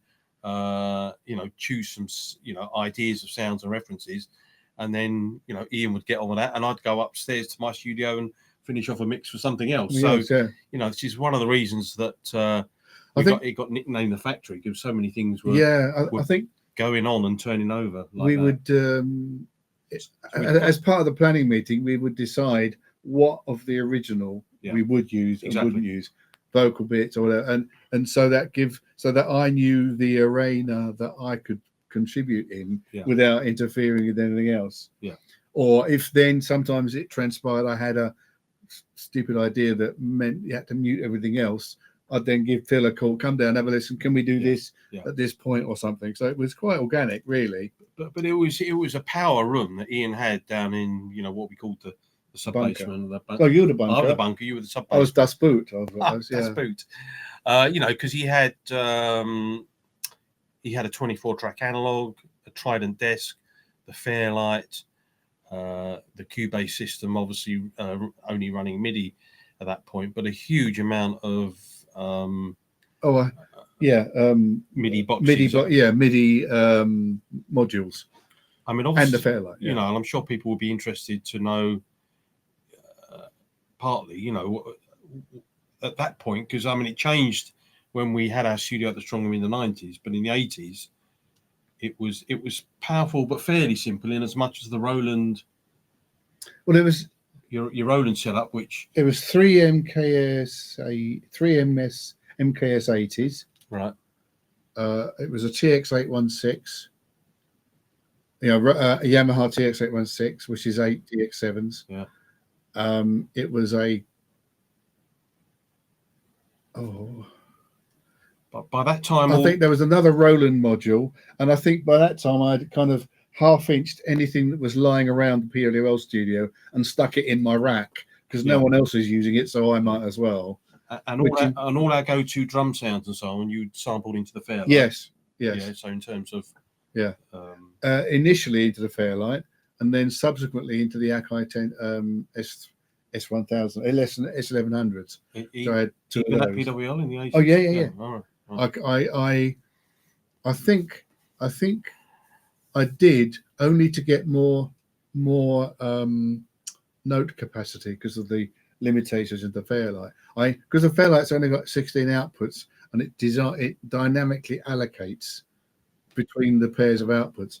I had the 16 channels on the desk, and of course, if you were to have the snare drum with say 8 voices, it would go across all 8 voices and then go across all 8 voices again, which is really not very helpful.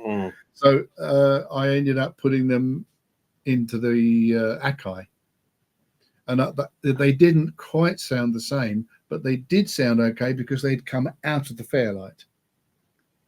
If you'd sampled direct into the Akai, it's a bit fluffy and a bit sort of soft sounding, but the Fairlight, being 8-bit, I think it was, or was it 16-bit? I think 8. I think it was only 8-bit. I think it was only 8-bit. Fairlight 3 might have been 16-bit by then. No, but it was certainly crunchy and made drums sound really. It suited drums. It really did. Yeah, but that was basically my drum library was in there in the Fairlight. I ended up putting things like the strings and the brass and other sounds that I might use from the Fairlight into the Akais so that I could use them and not compromise my big drum machine. Okay. So you ended up using the Fairlight like a big drum machine. It was. Other than other things you'd. Yeah. But your real powerhouse were the MKS 80s, MKS right? 80s, MKS 80s, yeah. Which were yours, even though Pete Waterman had a sort of a thing of like, don't bring your own equipment into the studio. If you want something, I buy it. He said that don't do that. But originally, that room where I was working was a drum booth, wasn't it? Yeah. And so I ended up, go in there. Then. Okay, I went in there, and bit by bit, I brought my bits in from my live rig from Talk days, including the little Soundcraft mixer, I think, including that, and it was just such a lash up. It was terrible. Eventually, I persuaded Mike Picking to install it properly with the desk that was lying on its back outside. Yeah, and I got the Trident Series 80B. Series 80, which also helped me sound like an engineer, because just putting it through it sounded strong. Yeah. And all the stuff we recorded onto the multi-track in Phil's room went through that first. Yeah. Which I think also helped it sound a bit more, locked. It was a good workhorse desk. Yeah, great. Yeah, but so for instance, on the Pet Shop Boys, what would have been doing the bass if the Fairlight DX7? Would have been the DX7. Yeah. Right. Okay. It sounds very DX to me, like almost like the solid bass probably patch from the bass, DX. I can't remember, but it's the one that I to this day use, but I use a sample of my own bass. Yeah, nice. But the Pet Shop Boys guys, when I read interviews from other sessions they did with other people, they always seem to come off like they were really involved in the process. Was that so in your case as well on these remixes? The boys were there. Not all the time. They came in and out. Yeah, not all the time, and it's interesting because I don't know who did it, but there exists on social media.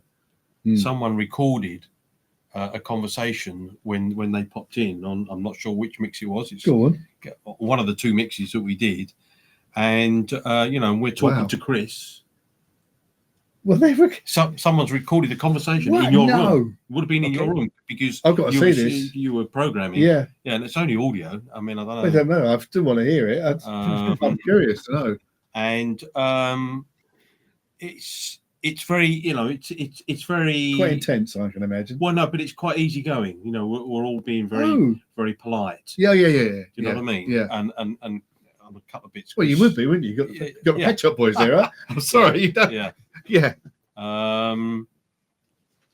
But it was on, when we did the Patsy Kensit 8th Wonder record, which we co-produced them, which was that was very intense because it was a production and not just a mix. I'm with you. Yes, because at least when they came in on the two mixes, all their sounds were still there. Yeah, I mean, they've done their bit. Yeah, we're just doing a bit of fluff on the end. But Chris was of the mentality, no disrespect, that he would want to approve the sound choices that Ian was making. That's right. Yes.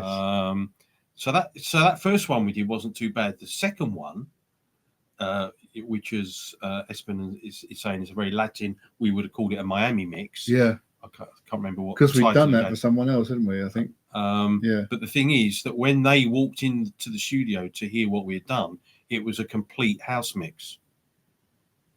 Hence the anomaly of all. Who's leave that to the house? Yeah, well, let's leave house music to the house people, shall we? It's what Chris. Not Chris. No, not Chris. The other one. Oh God, it's gonna sound terrible. We can't remember the name of the singer in the Pet Shop Boys. Mr. Tennant. Neil Tennant. That's what. Oh dear, you might have to edit that out. But Neil came in and his very English voice. We leave house to the house people. Yeah. But then it was almost like a foregone conclusion. No. I think let's leave house music. But then the funny thing was, we went the Latin direction, we went the Miami direction. And when we got all that together, which Chris had sat on a lot more than Something on My Mind. Yeah. Then Neil turned around because we were spending quite a bit of time on the Patsy Kensit record. We were recording everything from scratch. He said, "Oh, maybe we can have a bit of house in the. Let's have a house middle eight." Which is when he says, "You were always in my house." And I better go. I better go out on the mic, and I better give you something that I think will transition you into that. I never quite. If you listen to it now, the transition's not all that. Well, the recording of his voice is quite, where I edit the house in, he's quite clearly recorded at a different time to the rest of the line or the rest of the vocals. Yeah. It seems to be pitching down as well as he's speaking that line, doesn't it? Yeah. It's but we thought that was quite amusing. So suddenly something we'd spent the best part of 2 or 3 days on that had been scrapped suddenly came back. Well, you can have 16 bars, 16 bars or whatever, of house in the middle. But the disturbing thing now, and it's worth pointing this out, is that between Spotify and Apple and the Pet Shop Boys and the label, our remixes that certainly on Spotify are wrong. They're not the correct mixes. Oh, you were saying this the other day. They've been butchered, cut, and all. There are overdubs, but they're changed edits or just different versions. There's a lot of what we've done, but it's there's been rebalanced or re-edited, and it's just wrong. They're not the ones that and someone else has confirmed that for me as well. That if you want to hear our 2 Pet Shop Boys club remixes, you have to go back to the original vinyl, and that's quite disturbing that we are living in those sort of times. That someone is not taking care of the catalogue. Well, that's because there's so much of the stuff, right? We're in an age when there is everything is everywhere. Yeah, and bulk. As soon as it becomes zeros and ones, it becomes homogenous part of this mush that's out there, and that's what unfortunately it is. I don't think I'm sure we're not alone, is what I'm saying. No. There's plenty of other wrong things out there. Yeah. But as Espen said, I once remember hearing one of the sort of chart rundown shows, possibly that year at Christmas, and whoever the DJ was took the chance of playing our mix instead of the standard 7-inch. He said, I'm going to play this club mix of the Pet Shop Boys all on the line as a sort of, something, and played the full 12-inch on this sort of Radio 1 chart there. Wow. Chart rundown. I thought, it's not just the clubs.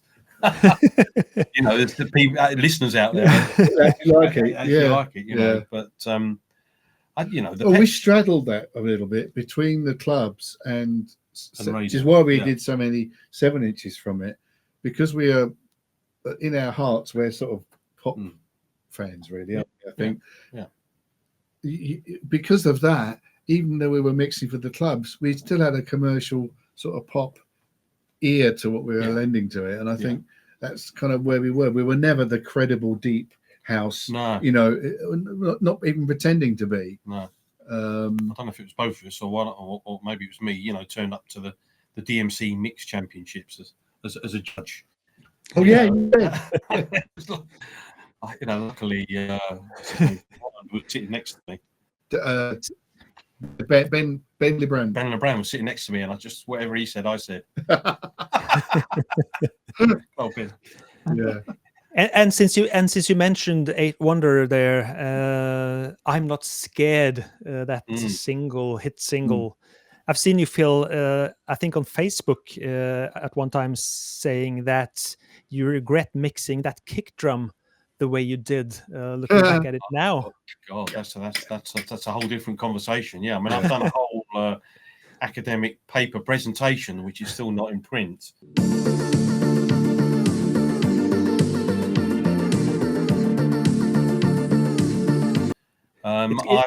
I've come to hate not just the level that we mixed kick drums at in the 80s, but the sound, and that one's that Pet Shop Boys, not so much them. The 8th Wonder one is a classic example. But if I would defy anyone out there to not, if you really do quite a deep listen of not just PWL records and records I mix, but if you go to Spandau Ballet and other records, so I think it was an engineering thing where we'd got into the mentality, especially it's the LM2 kick drum, isn't it? With the Linn, programmed drums, that the kick is not a real thing like you hear it in a drum kit. It's the bedrock of the track. It's a bedrock, its own part of a track. Yeah. But it's now I find it completely unrealistic and unimaginably horrible and difficult to listen to. It's the fact it's got.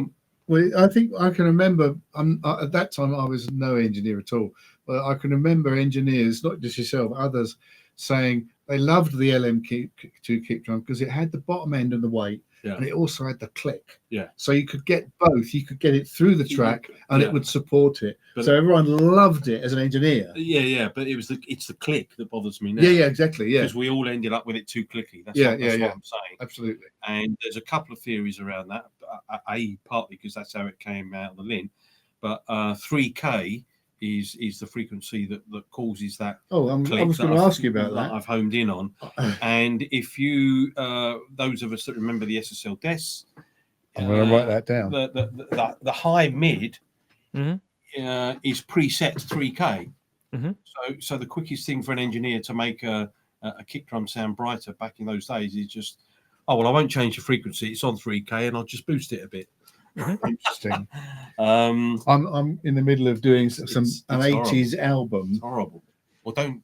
And I'm struggling. I'm struggling with getting it. I put the kick drum as it's supposed to be for that, and I'm going, oh, I don't like that. Yeah. Oh no. And now I know it's 3K. I shall just. So my concern is that kicks. Certainly, like we're talking about in a lot of pop records, but even, Spandau Ballet and other bands like that, have been mixed, and we all have to live with them as almost not part of the track. They're just unrealistically clicky and loud. It's like having a click just to keep the tempo, right? Yeah. It just keeps you going. But of course, through. The problem with a lot of retro 80s stuff being popular again and coming back, and we can look at Dua Lipa records and others that are referencing those records and those sounds. Is that people are thinking, oh well, if that's what we're referencing, that's what we'll have out. Yeah, we'll do. Yeah. So it's come back. It's come back to haunt you. Yeah. And on that note, I'm going to show the audience this book here, which is pop music production by Phil Harding. Yes. Where you actually go through a lot of these more technical, let's call it specs of how to mix all kinds of the things in a music production, like the kick drums and bass and strings and pianos and effects and everything, along with a lot of other stuff too. I'll leave a link for you in the video description for links to his books. And let me just ask you this right out of the blue. How big of a hit would Stay Another Day by E17 be without those tubular bells, do you think?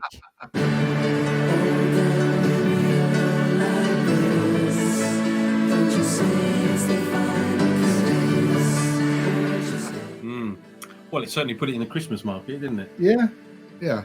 I think it did exist without them first, didn't it? Yeah. Who was it? The label who suggested it? It was Tony in my memory, not specifically suggesting that, but saying, go all the way. I remember Beethoven's Ninth or whatever. That's right. And you took a listen to a couple of things, and they, their maximum peak was tubular bells. Yeah. So you put them on. So we didn't put them on thinking, oh, this will turn it into a Christmas record. We put them on to maximize the amount of drama at the end of the record. What's the maximum that we could build up to that Tony Mortimer, the songwriter, would be satisfied with? Because he wanted to push it out all the way and go further. Because even without any sort of regular type of pop drums, it sounds massive and just saturated with emotions, both from the vocals and the instruments. But from what I can read in the book and heard, there was supposed to be a full drums arrangement as well within the arrangement. Yeah, but you took that out. I think it got to a point where it was just overloaded. You couldn't get everything in, right? I couldn't. Yeah, it sounds crazy. We were doing the mix. I have told the story before, but so I'll keep it brief. The day before we were going on a holiday break. That's right. Yeah. Obviously, we would take a break at the same time. So we're talking about mixing what turned out to be a Christmas record in the summer. And it was that record that's really led me towards the system I describe in that book where I realised that vocals were the most important thing to the band, to the manager, to the label, to the fans, especially with all the the boy bands we worked with, and that's saturated with vocals as well as orchestration. So I had a situation over in the mix room, because I was over in the Strong room 1, euphonics 2. room. Oh yeah, The euphonics room. Yeah. Where I could get all of the vocals beautifully balanced and working to Ian's basic sort of pad and keyboard. I could get the pad and the keyboard working beautifully with all the orchestration. I could get the pad and the keyboards and so on to work with the drums and bass that had been programmed, again at Tony's request. We didn't particularly like them, but I couldn't get them all to work together. As Ian said, it was an oversaturation point, partly because of where we'd taken the orchestration. It is pretty dense, isn't it? It's very and it might have been something like 1 or 2 in the morning, and I said to the assistant, look, I can't get it all working in together. I'll get it back up when I come back from holiday. Let's do a mix that's just the vocals, keyboards, and orchestra. Send it to the manager and the label tomorrow, and I'll get it back up when I come back. So when we came back from holiday, I booked Strong Room 2 to go over and do the mix with the drums and everything. And I spoke to Tom Watkins, and he said, cancel that booking. Everybody loves it as it is, Phil. Don't you dare put those drums and everything back in, because they were like Phil Collins type drums. That's right. Yeah. No disrespect to Tony Mortimer or to Phil Collins, but we thought they were awful. Yeah. But sometimes you're in a position you got to what people are asking for, Of course. Absolutely. And I just love that track. And those tubular bells, are those real tubular bells or from a DX or whatever? I can't remember where they came from. Probably there could be a combination of Akai samples and stuff I've done in the Jupiters, I would think. But by the time we're in that room at the Strong Room in the 90s, no Fairlight. It was all no Fairlight. Three Akais. And the MIDI equipment had, if not doubled, tripled. Oh, triple, yeah, massive. Yeah, we went mad. Because we were making records where just the vocals were on tape. Everything else was MIDI. And everything was running live MIDI. God knows how. Well, we were on Cubase audio. Yeah. By then. Yeah. Which as that progressed with more and more tracks, got easier. The process was to record system, but... to record onto tape, and then certain bits we would put into audio to do the edits, and then record it back onto tape. Yeah. It's a bit clunky, but it worked. I was going to say the Tubular Bells. I think there is I can't remember. I think it might be Gustav Holst or something. I'm just thinking about that now. Where it come from? Yeah, there is a classical piece which ends with that tumbling up scale. It's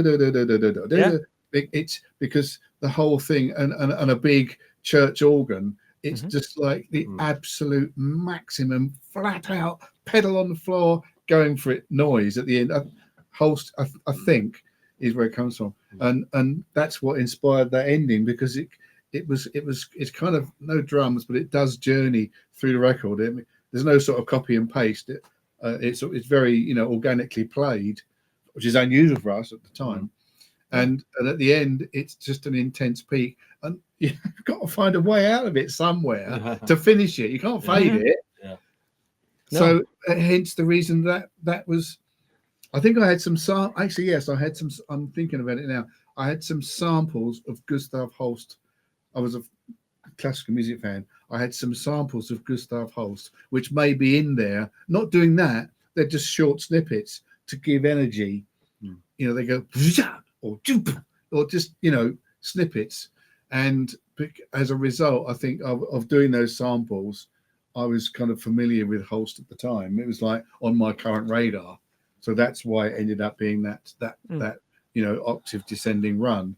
But by then, by '94 onwards, it was a super powerful run, wasn't it? Oh, it's almost like we had one of anything. Even if Ian wasn't, desperately keen on Korg sounds or Oberheim sounds. We had Korg, Oberheim. We had one of everything, just in case. Yeah.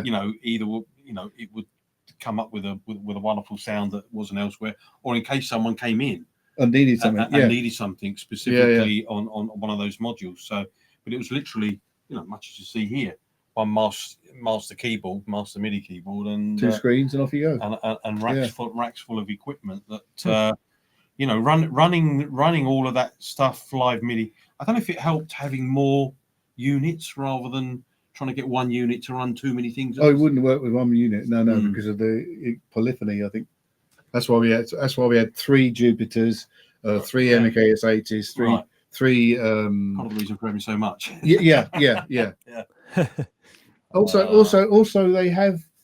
I mean, it's a bit esoteric, but they all have their own sound. And if you have, I remember doing sessions years ago when my session career started to blossom. I was quite busy, and I had a Jupiter 8, and I used to find that I could play everything for a producer on a record, and that it was mixable because the Jupiter 8 had a very flexible sound. It didn't every sound didn't have the same sort of filter to it. But if you play everything on an Oberheim or a Prophet, it sounds like Japan. Those Japan records are all like that. Oof, oof. You know what I mean? That's why you were never keen on those two. No. And you put a Prophet next to the Jupiter, it comes like that. You've got to try and do that with it and get it in with bedded into the record. Yeah. So I mean, not deliberately, but that's what I found through doing things. That was your view at the time. And I found that producers would get me in to play everything on their record apart from the drums and guitars maybe, because I had a Jupiter and I could keep going.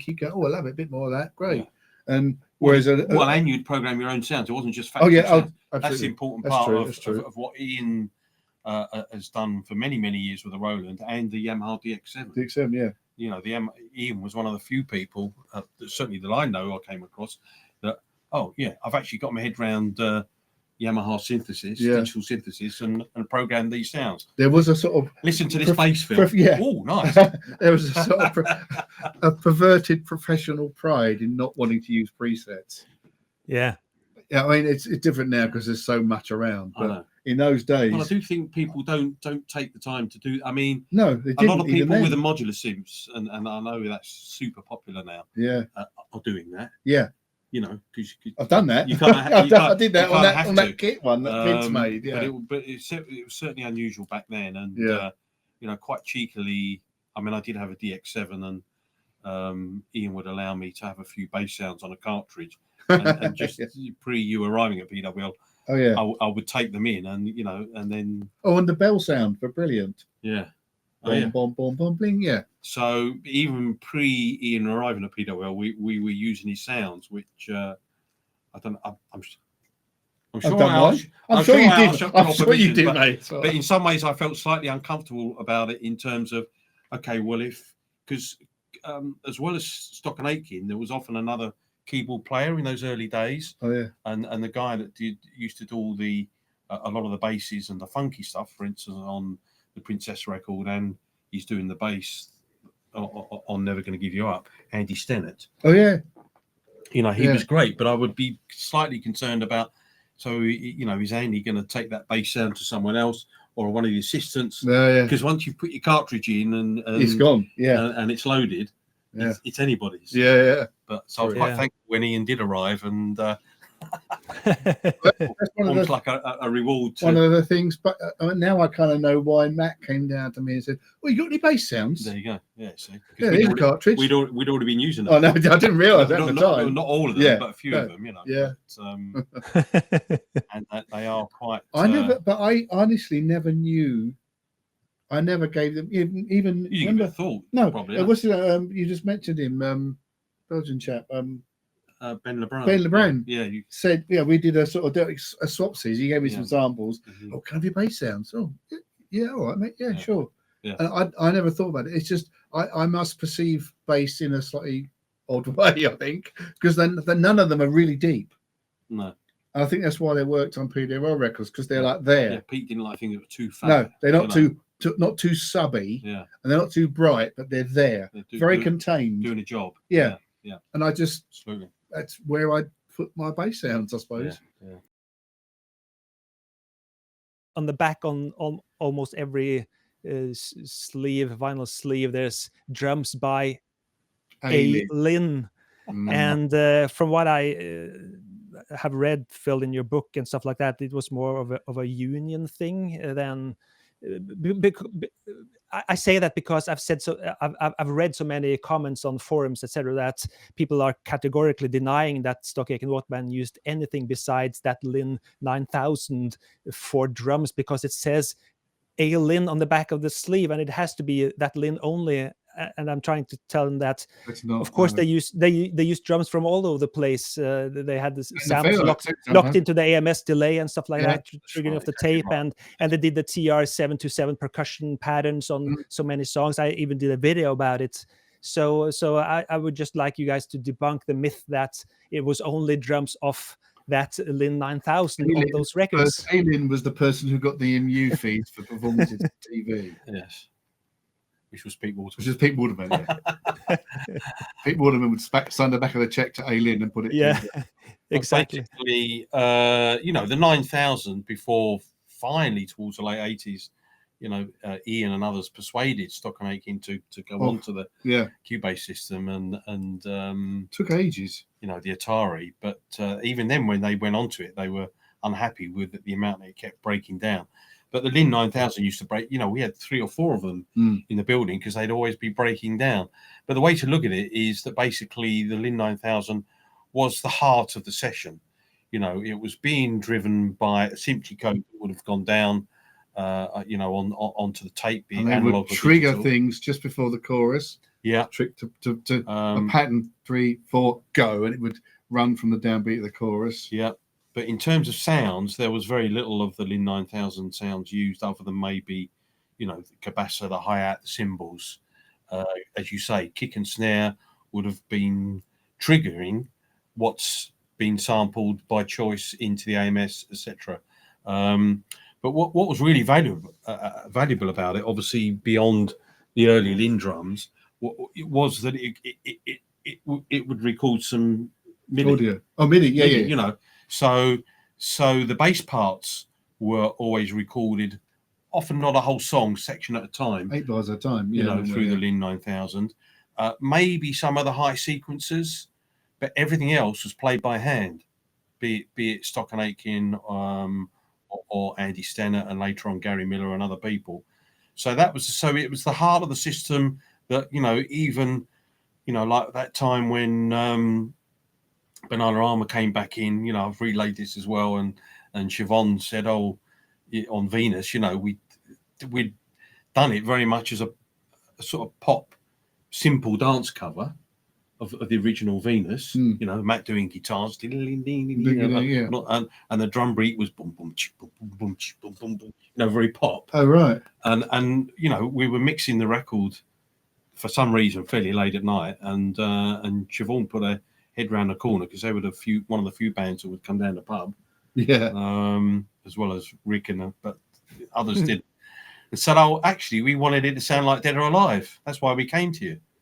And Matt and I looked at each other and what? Say that in the beginning, Yeah, why didn't you say? And Matt simply said to the assistant, well, you better up the 9000 and get the Dead or Alive sample into the AMS, and off we went, turning it into a Dead or Alive backing track. But luckily, time you got the octave bass and 4s on the kick, you're halfway there. It certainly works, halfway there, so there's an example of how important the Linn 9000 was. But it was a sequencer as far as I can see, wasn't it? Really, of a very basic one. There was no other 8 bars at a time. Yeah, no other sequencer used. So if you had 8 bars of bass programmed in for something, you made sure you got it down on tape ASAP. That's right. Because if you try to program a whole song, by the time you got to the song, it's all fall apart. The thing would probably drop it and go wrong. So you learned it was very, very basic and fundamental, but it worked. I can't help wondering. I've often wondered this myself. I like the maximum freedom to do as much as I want. That's just me, regular maniac or whatever.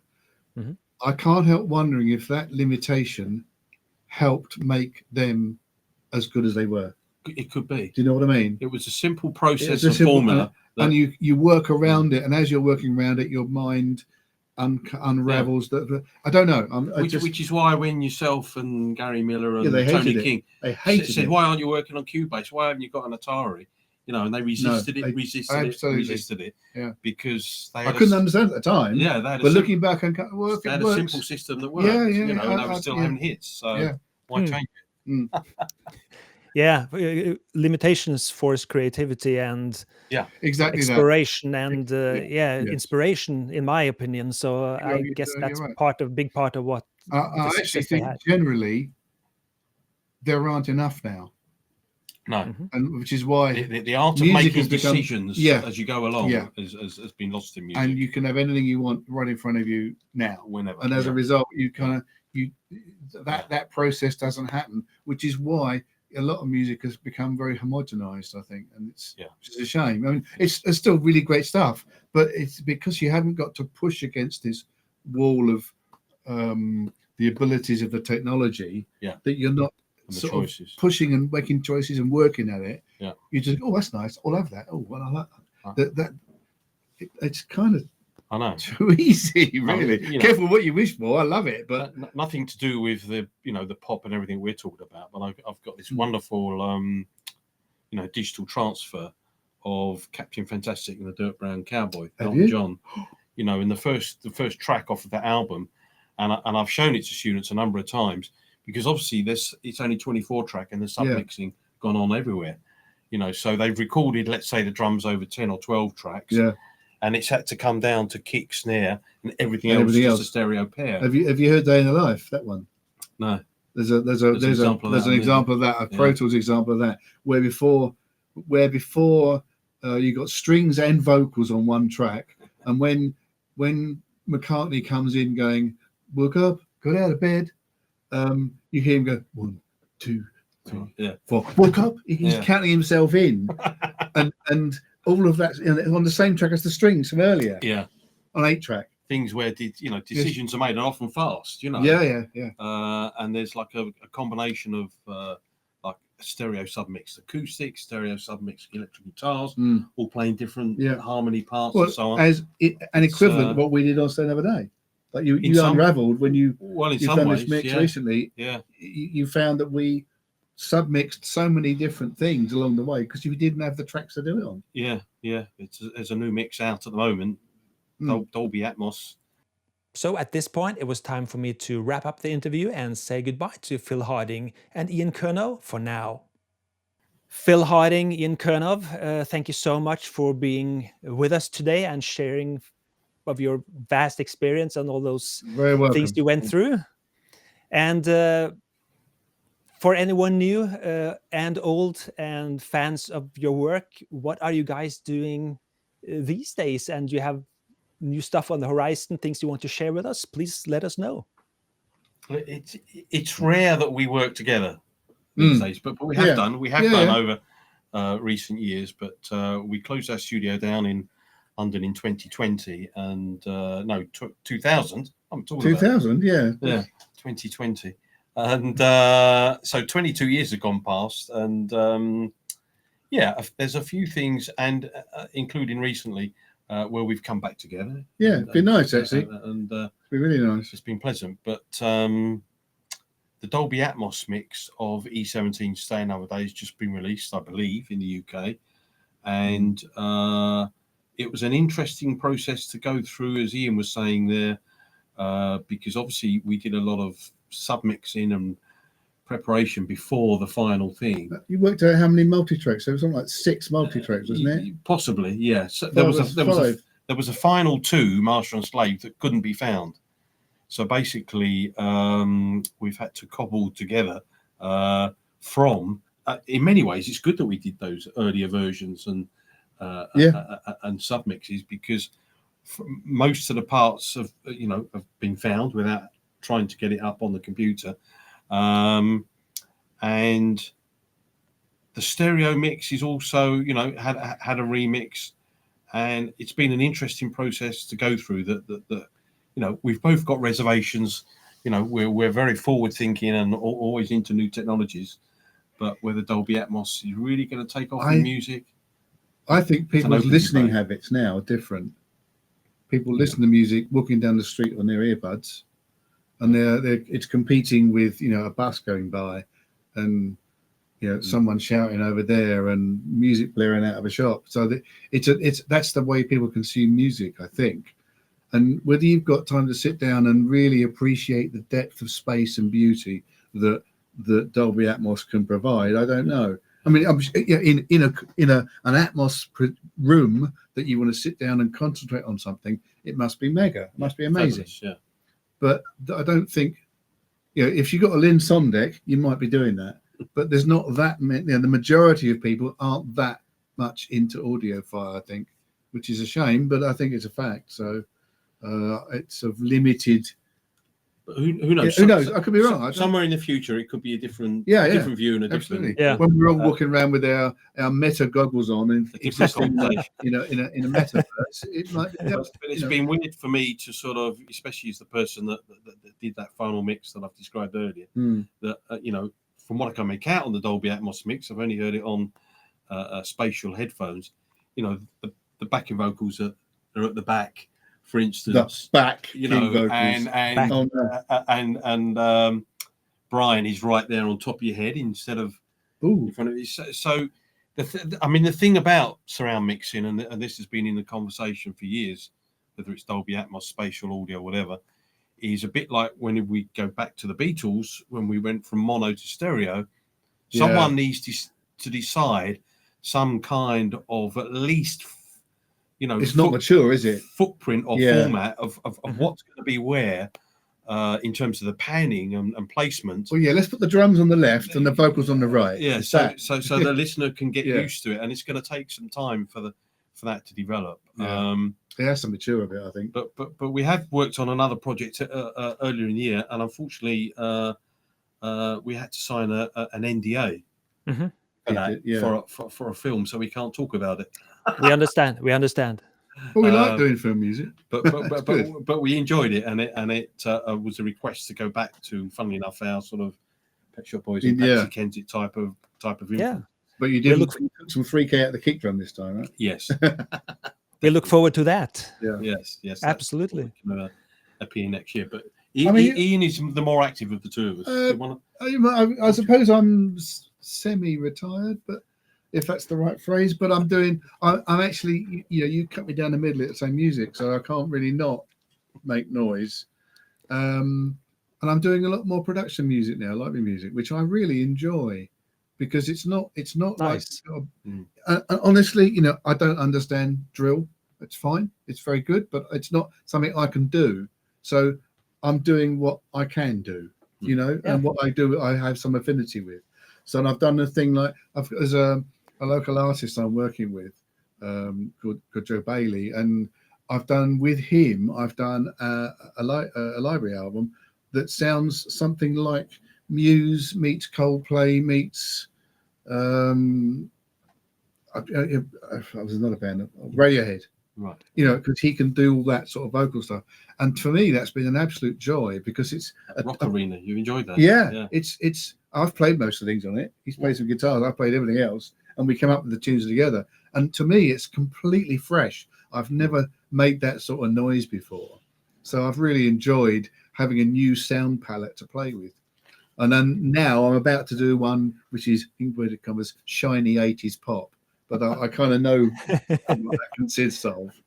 But in many ways, we've talked about our roots being pop as pop fans. Yeah. But in many ways, growing up in the late 60s and into the 70s, when we started making music, there was a lot of rock around. Yeah. You know, we have got roots in rock, and that's why you know, we could take something like Jesus Jones, which we haven't really talked about much, and take understand what a rock group's trying to do, and then be able to take it through our mixing process to make it stick it through our grinder until it comes out to make it palatable for radio. So but I'm doing mostly that, really, and I really enjoy it. I mean, I'm not closed to projects at all, but I'm at the point where I think I'll only work on something if I really feel I can make a difference, and B, really like what I'm going to do, and working with nice people too. That's really That's always a good thing. Yeah, I've done enough working with people I'd rather not see down the pub. That Yeah. I don't really want to do that anymore. Thank you. But it's good. I can make a lot of noise in this little room here, and I've got a studio in London if I need to work with someone else. So after this interview ends, I'll make sure to get links from you guys. I'll put in the video description. So if people want to hear what you're up to or have been doing or want to contact you, I'll make that happen in the video description. So maybe you'll meet some new people that you like for various reasons. Always nice, yeah. And again, I can't recommend these books enough. Phil Harding's books about his years at Aitken Waterman, and also what he and Ian has been doing in the 80s and 90s with bands like Boyzone, E17, etc. Exactly. I mean, those books may have my name on, but Ian's all over them. Yes, and I've read them, and there's fantastic reading. Yeah, and Ian's made major contributions for which I thank him. But it's all right. You're welcome. No. Well, I couldn't. I was there. Yeah, you were there. Yeah. The first book is a memoir, direct, but the second book, although it's quite academic, it is also a memoir of what we did through the 90s, partly. Yeah. And also, as you described, Espen, a lot of how-to in there. I'm not saying people must do, but if you would like to try this system that I've used for mixing, the idea of top-down, vocals down, and all the processing that goes with each step, it's all in there. I've tried it a couple of times. Not every time. No. But if I'm putting a mix up, sometimes I go, oh, this is going to struggle. So I get a few things, then I put them away, then get the vocals, and then go back again. Yeah. And it does work. Yeah. But even in what I call the 12-step process for mixing, starting with vocals, people might find if they're struggling with a drum sound or a guitar sound or a bass sound, they could go to just that little section and at least try the processing that I've suggested, because it may be out of the kind of norm to what you might normally do or have been recommended to do. I think that book is fantastic because you can find information scattered all over the internet in terms of how to do this and that. But this book really condenses it down to something readable, enjoyable, and very practical as well, all inside this book. So I think it's a great asset for anyone looking into mixing and recording stuff themselves as well. Yeah, fantastic. Guys, it's been my total privilege and honor to have you in this video. Both of you are my heroes and oh my God. Heroes for a lot of other people as well. So I'm not worthy. It's so nice of you to say so, Espen. You are indeed, and you're welcome. And I wish you the best in the future. And I hope to see you again on this channel soon. So thank you again, and take care, guys. Phil Harding and Ian Curnow. Thank you. Lovely to meet you, sir. Thanks, Espen. Thank you. Thank you. Bye. Well, I hope you liked this little chat. To me, it was a fantastic experience, and I can't thank Phil Harding and Ian Curnow enough for doing this with me. Make sure to check out the video description for links to all their work and where you can get those books and everything else. As always, I'm Espen Kraft. Thank you so much for watching. See you next time. Cheers.